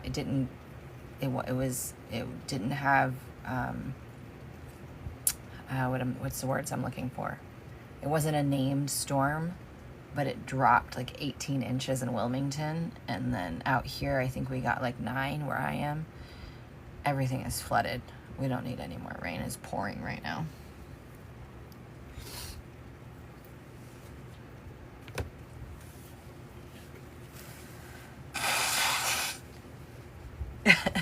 See, I'm over here complaining about the rain, and she's like, give it to me, I miss rain. It's beautiful. We just have an abundance of rain.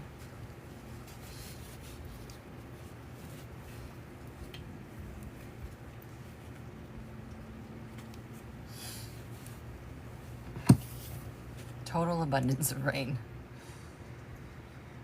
But yeah, that's what's happening with me right now. And so I'm trying to navigate going through this transition. And so anytime there's anything that I don't want to do, or anything, let me rephrase that. If there's anything I'm doing that's draining me, that's me pushing the rock uphill, right? I've turned around and I'm walking upstream. And so whenever I have those feelings of, oh, I dread doing this, or this feels exhausting, I can't do that. I have to let go of that. Even if I don't know what I'm supposed to do, I have to surrender. And I have to say, okay, what do I want to do? What do I want to try? And so I'm now navigating how I can support myself as I move through, how I can be supported as I move through this transition. And so it really has become the focus of just focusing on mentorship. My poor yard needs more rain here in Utah after my realignment Tuesday. The thunder boomed. Yeah!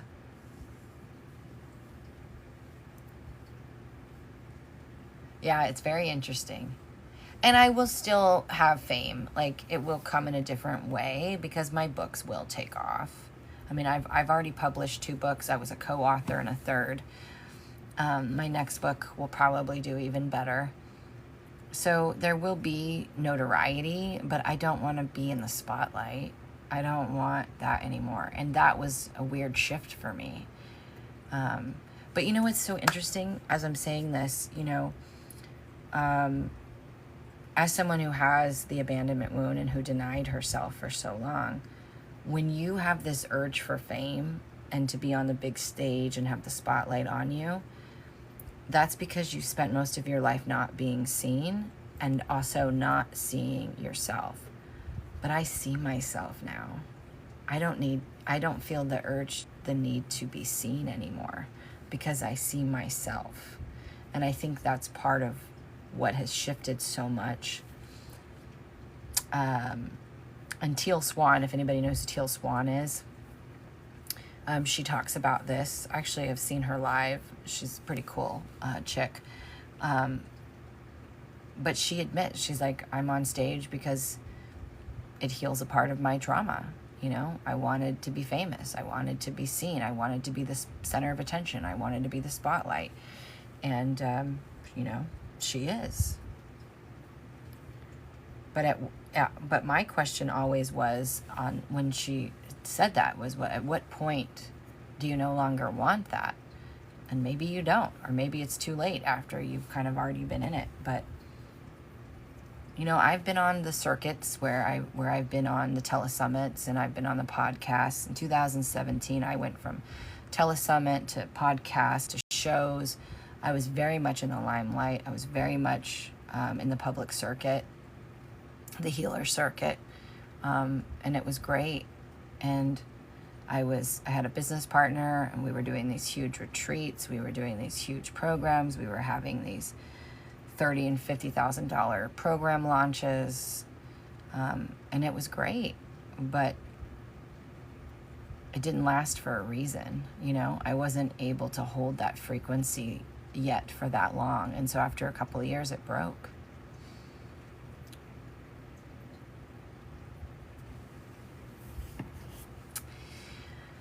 Shannon, if that's your intention, yes, I do, because the thing with the recalibration experience is it's all about your intention. And so if you use it to connect to the version of you that's healed, you connect to the version of you that's relaxed and outgoing and free, and you constantly connect to that version of you every day for 40 days, and you apply the same techniques but in that intention, right? So I give examples in Module 6 or Module 7 about how to do it in the physical, right? The physical, because there's the mental component, there's the energetics and emotional component, and then there's the physical component. And it really is, it's putting all those questions that are in the course that you have access to it, into practice. You know, if I was healed, how would I respond? And again, it's a practice, and you have to do it consistently. And that is the part where people struggle. People struggle to show up for themselves every day and do something for themselves, even when it's hard, even when it's challenging. But I also talk about energetic minimums. You know, the recalibration, one of my students, she was a prior private mentor student. I think she says this in her testimonial on the website, but she talked about how she is, as part of being in mentorship with me, she has taken almost every one of my courses as well. And she said the recalibration experience is like a simplified version of all of my courses in one.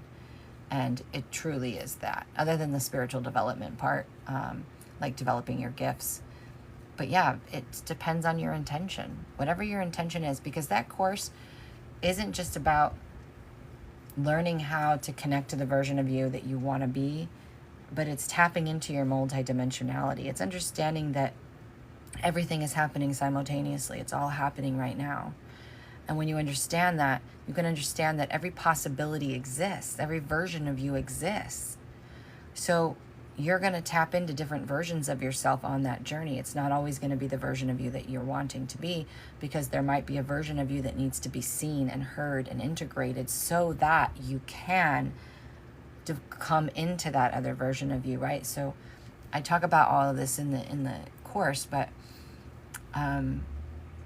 it's about helping you understand and connect to your multidimensionality. And that is something that, whether we're ready for it or not, is happening. September, I talked about this in my energy forecast that I emailed out, is all about the body being prepared to hold more of our multidimensionality in the now moment, in our body. And as we move forward over the next few months and we start to really move into that higher frequency, people are going to become more and more aware of their multidimensionality, except they're not going to understand what's happening. They're not going to understand these other versions of them that they're showing up. A lot of people will probably think they're going crazy. So it's all about your intention.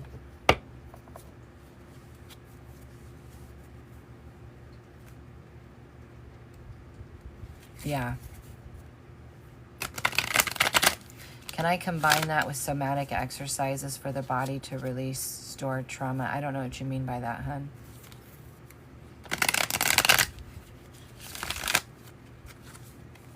You mean the meditation, the transmission? That is something I would do sitting in stillness. I would not do that. Yeah, don't listen to the transmission while doing movements. This transmission is different. It is meant for you to sit and go through an experience, because this is a DNA activating experience. Like this is a very physical experience already. So, and that's why it's so short, right? In round 2, there's a different version that uses hemisync technology. That's the round that's open right now. The hemisync technology is I laid it behind the track to help merge the right and left hemisphere of the brain and help you get into more of a theta state faster. But in the first round that you have access to, I don't know if I put the extended version. I might. Well, you still have access to the login to your account on Podia. So if you log in, you'll see there is an extended version. There's a 28-minute version. People asked for there to be an extended period of time when they're doing the transfer. So there is an extended version that's 28 minutes, but the original one's only 23 minutes.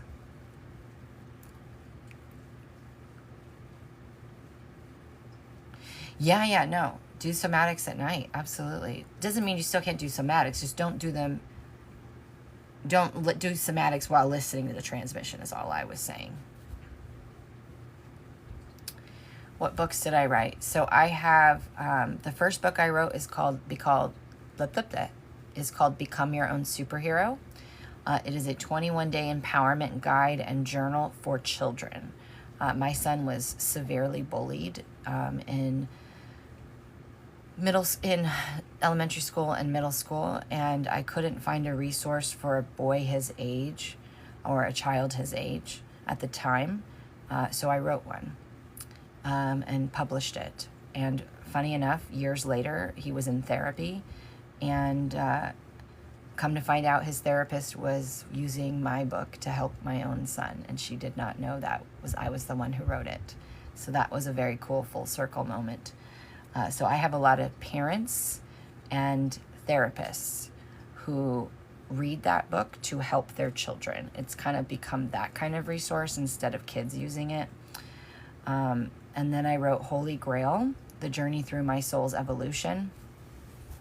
That tells my story and the channeled information that came through for me to help heal me. I don't go super deep into my trauma and my story. I do go into it, but not really deep. And so those are the two that I personally wrote and published, and they are both on Amazon. Yeah, and they're linked in my profile under books authored.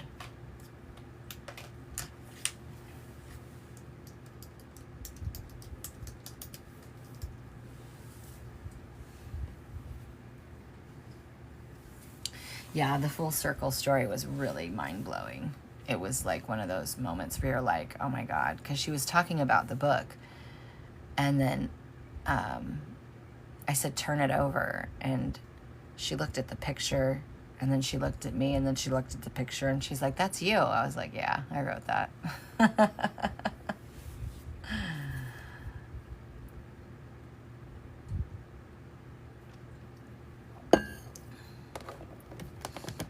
But I thought it was just going to be to help the kids, and kids do read it and utilize it. But what happened is it became a resource for parents and therapists.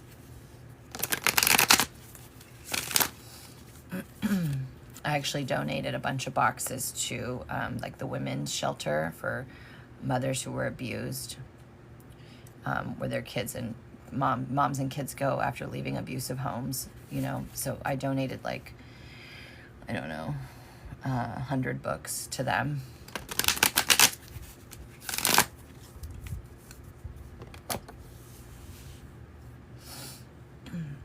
And as soon as my, I originally opened up a TikTok store, but I did it wrong, so I had to delete it. So once that's all fixed, it takes 30 days. I will be showing up more, sharing pieces of my book and selling my book from TikTok Shop.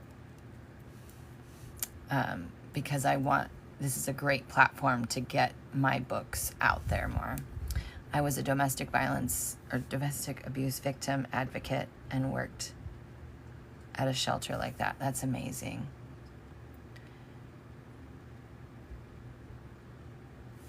I never, even though I had domestic violence and abuse, I never ended up needing to utilize that kind of resource. But I imagine it's probably one of the hardest things, a very hard thing for women to do.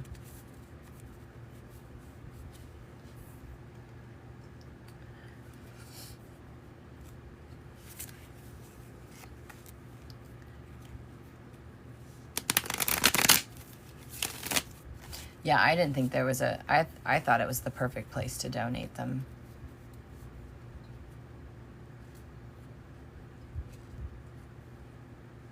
Yes, but that starts with us being the change. Children, all humans actually, we learn through observation and emulation. So what your children witness is what they will learn to do. And, you know, I always tell people, like, this is where we, as children, disconnect from our intuition. Our intuition tells us as a child we're hungry, or that something's not right with our parents. And our parents look at us and say, nope, you can't eat. You got to wait till that clock says 5 o'clock. I don't care what your stomach says or what your intuition says. And when the kids know something's wrong with your parent and the parent's like, no, everything's fine, that creates the disconnect in our intuition, because they're intuitively knowing something's not right, but they're being told something else. So humans learn through observation and emulation. And so it's very important that we remember that our only job in this planet is to be the change. I was raised to respect women, never to put them down, and never to hit them. That's amazing. Thank you, Shannon.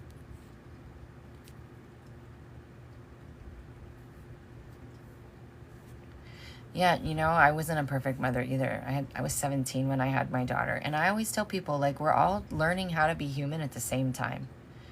My mother abandoned me when I was 3 years old. 3 years old.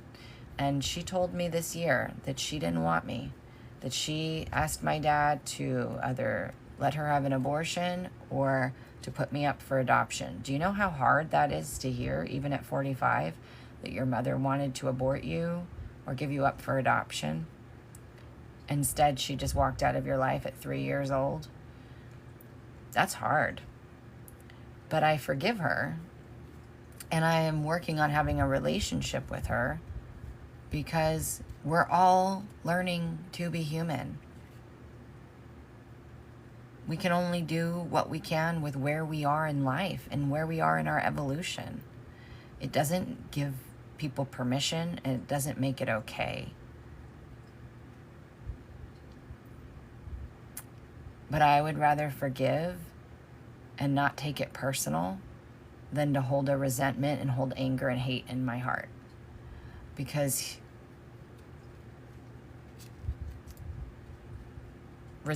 being hateful and having anger is a block. Anger is grief's bodyguard. So is it okay what she did? No. But that's where she was in her life. And it wasn't about me. And we can take things personally and make it about us, or we can see that what people do is about them and where they are in their life. That's it.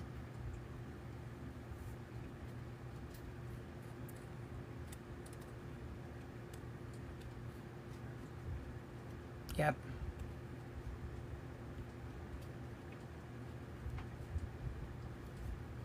And then I ended up having a stepmother who was my abuser. So I have a pretty big mother wound. Yes, she wants to be in my life now. Her and I will never have a mother-daughter relationship because she doesn't really know how to do that. She never wanted to be a mom. You know, she got pregnant and she didn't want to be a mom. And my dad was like, no, we're going to have this child. So she was kind of pushed to do something she didn't want to do. And she said, okay, I'll give it my best. You know, she made it till I was 3. She's been honest. She doesn't know how to really be a mother, but she didn't really have the mother she needed. So, you know, it just, until we choose to break the cycle, it just keeps rolling downhill. And at some level, my kids have abandonment wounds too. You know, I left and moved to another state when my daughter was just about to turn 16, and I went on my nomad journey right before my son turned 16. Both of them took that differently and experienced it differently. But you don't even have to have a parent leave to have an abandonment wound. Abandonment wounds come in from emotional abandonment, from all kinds of different ways. Abandonment wound is not just about a parent leaving or not being there.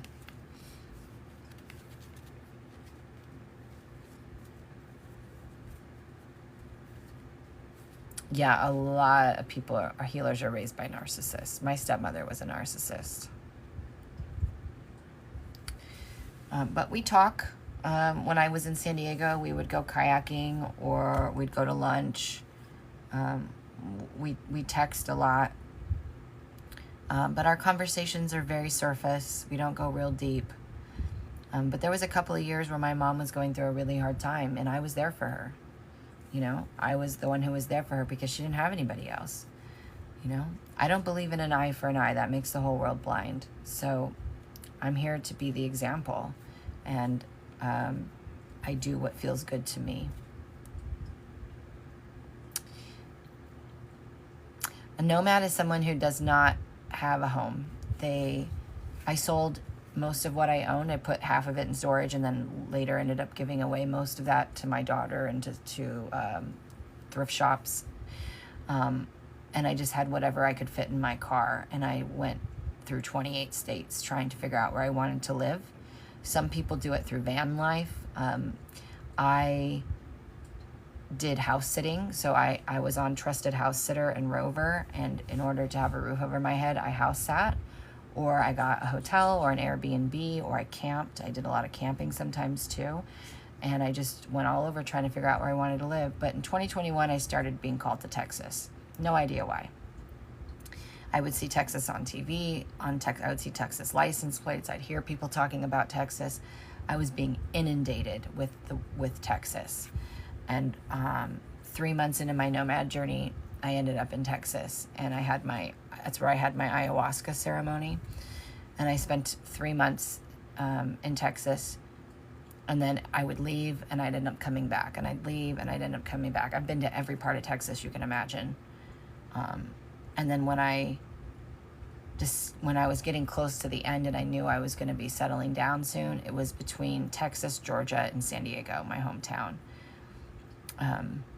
but my heart just kept calling me to Texas. And I feel like that's where I should have been all along.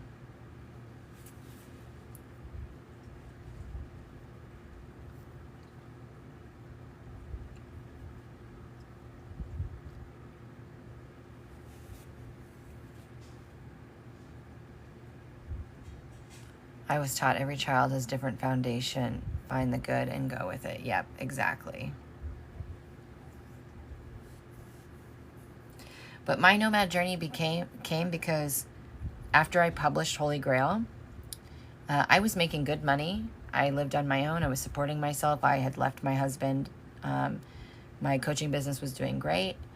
And then I published Holy Grail. And that was a big deal for me because my perpetrators, my abusers, my sexual abuser, my physical abuser, they're still alive.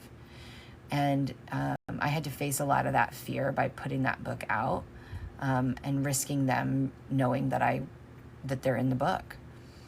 And when I decided to publish that book, it changed everything for me. But I wasn't willing to lean into that yet.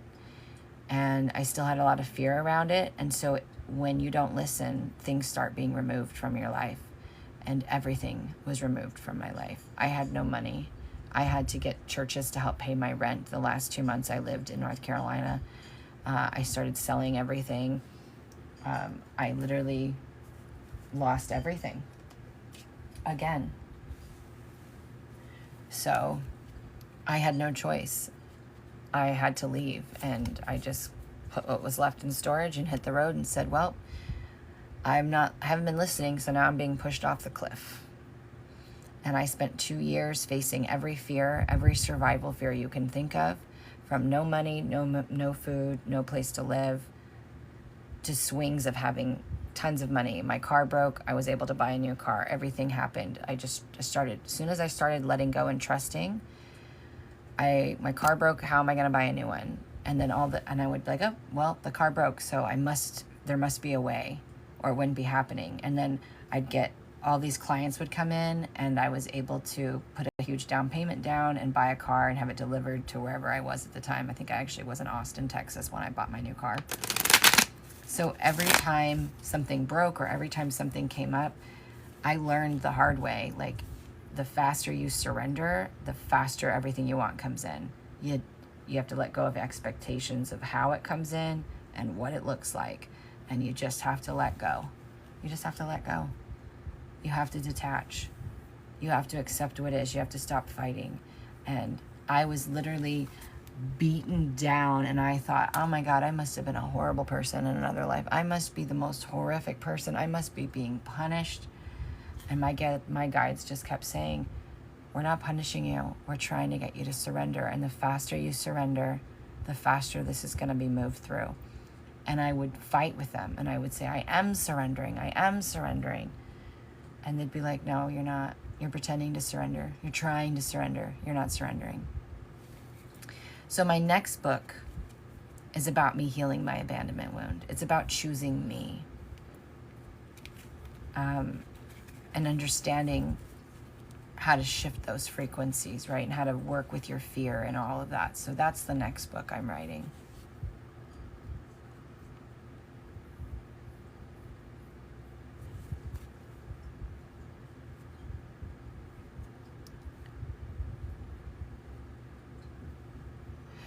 Not really. I don't know why I was called to Texas. I just feel like so there's certain ley lines and certain areas I know from my guides.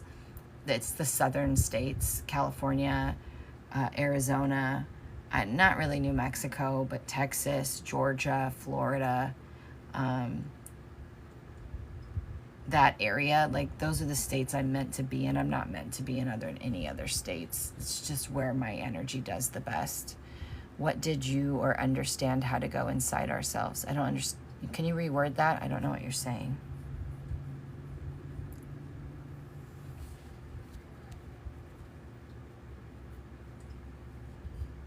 I'm not understanding that question.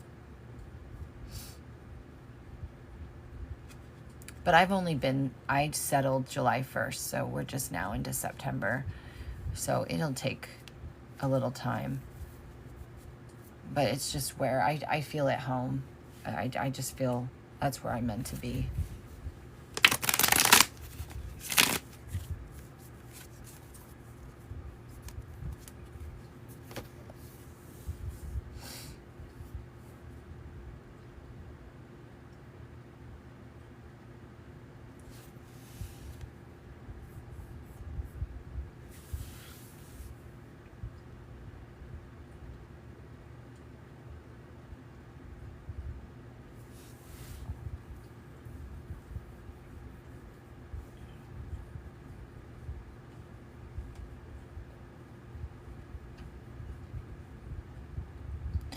Well, it starts with Katrina with stop trying to find the answers outside of you.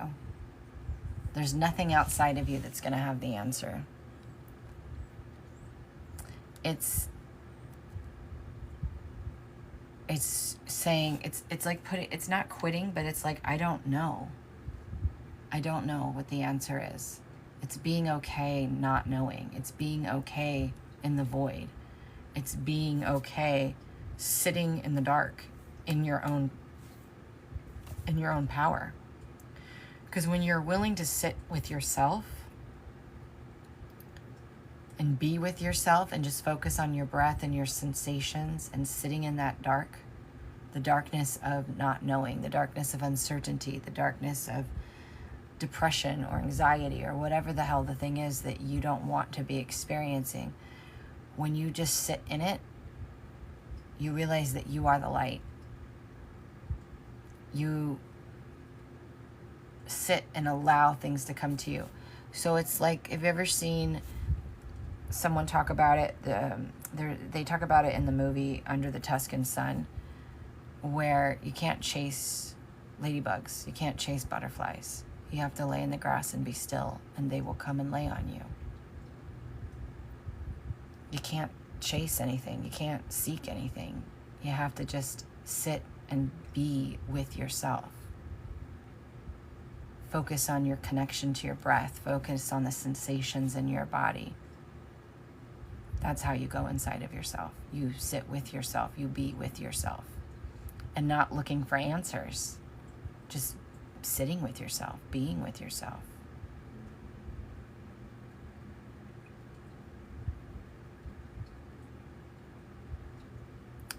Oh, I hope you make a ton of money. San Diego is ridiculously expensive. When I've lived there my whole life. I was born there. When I left in 2013, a couple years before 2013, I got a divorce from my second husband. But we both made like 6 figures a year, and we were still broke. Because, and that was 10, 12 years ago. Today, the house that I owned in 2013 is worth multiple millions of dollars. The place I was staying was in a rental in downtown. They rent for, like, it was a studio. It was, I think it was $4,000. It's, the ghetto parts of San Diego are even ridiculous. San Diego is very expensive. And they just don't take care of the city anymore. Like, the homeless have overrun it. It's so bad. And it's sad because it's such a beautiful city at the same time. So it really broke my heart seeing my favorite places just overrun. It's everywhere. I was in, if you're familiar with downtown San Diego, I was in East Village.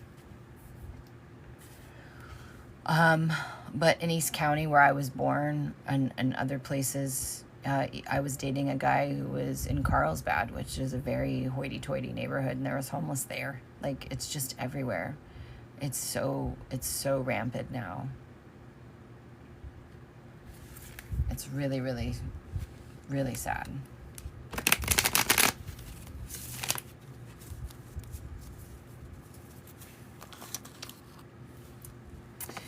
Okay. We haven't done any readings today, so I am going to do a last call for readings, because then I'm going to get off and eat some dinner and go hang out with my son for a little while. So I'm going to do a last call. If anybody does want an intuitive read by donation, now would be your chance Just let me know if you are going to donate. Otherwise, in about a few minutes, I'm going to head off. But it was really nice chatting with everybody today.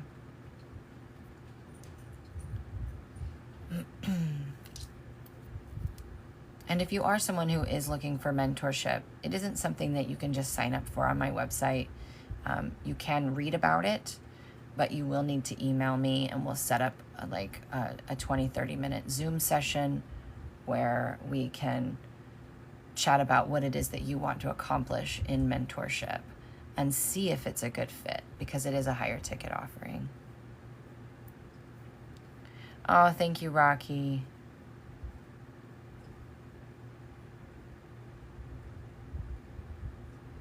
No, you can still ask for questions. You can still ask. I mean, when I'm working with somebody in mentorship, I'm helping them find the answers inside of them. I'm not always giving you the answers.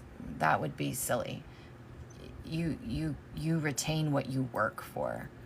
So my goal is to help you find the answers within you. So sometimes you do need help. It's never saying you don't need help, but you have to also learn how to sit with yourself. You also have to learn how to connect to yourself and find the answers within you. So if you struggle with that, that's where help is beneficial, wherever you get it, however you get it.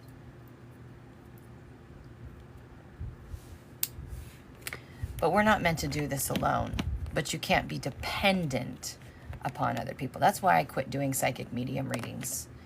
You can't really just book that anymore. Like I do have a service where you can ask 3 questions and I'll channel the answers, but I don't like doing those a lot, because I get people who got dependent and I'd have to cut them off and be like, no, you know the answers.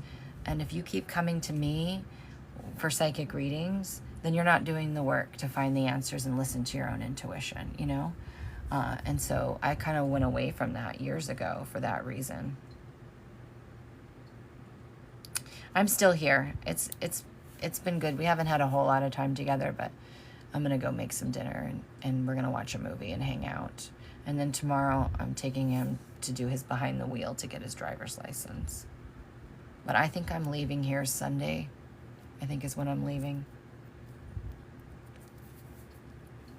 Often I just want to be 3D more as a healer. It's so many boundaries. You can't ever go back. That's the problem. I would never go back to living in a 3D reality. I want to be grounded and have a more simpler life, but to me that's not 3D. That's just more grounded.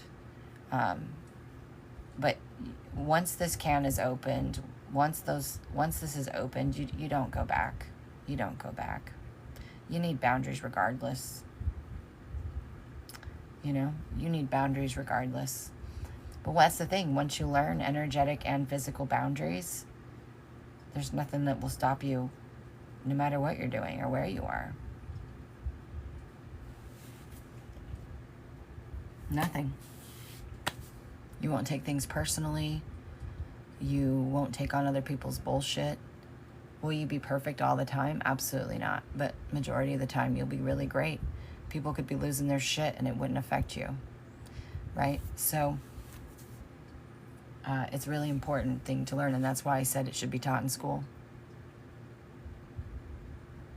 Oh, I'm not cooking a big meal. I'm just gonna make a burger. Oh, I'm glad you enjoy it, Katrina. I'm eating a high protein, high fat diet right now, so I'm just gonna cook up a single burger patty, maybe 2. I'm not sure what he's gonna have yet. He might have already eaten. I heard him out there. I probably will not be on again until I get back to Texas next week. I might try to get on in between. We'll see. But you can look for me. I might pop on. But again, if you need a full session, you've never had a session with me, I do have a first-time client rate. The recalibration experience is still open, and you guys have heard the rest about everything else. So I am here for you guys. I pop on when I can to be of service. And I love when you guys ask questions and we have good talks, because it helps a lot of people. I will be starting to post these on YouTube. I haven't been able to download them, so I have 3 days of TikTok lives that I will be uploading to YouTube. So you guys will be able to find it. There'll be a playlist called TikTok Lives. And that way, if you want to go back and listen to these talks again, or if you want to experience the healings from when I have my student on, Salime, you will be able to do that. So my goal is tomorrow morning is to download them all and get them uploaded to YouTube. Hopefully I can accomplish that. I just did not have any time to do it today. So just know that that's a new thing that I'm going to be doing, so you can follow me on YouTube and get those. Yeah. All right, you guys, I hope you have an amazing night, and I will hopefully see you guys soon.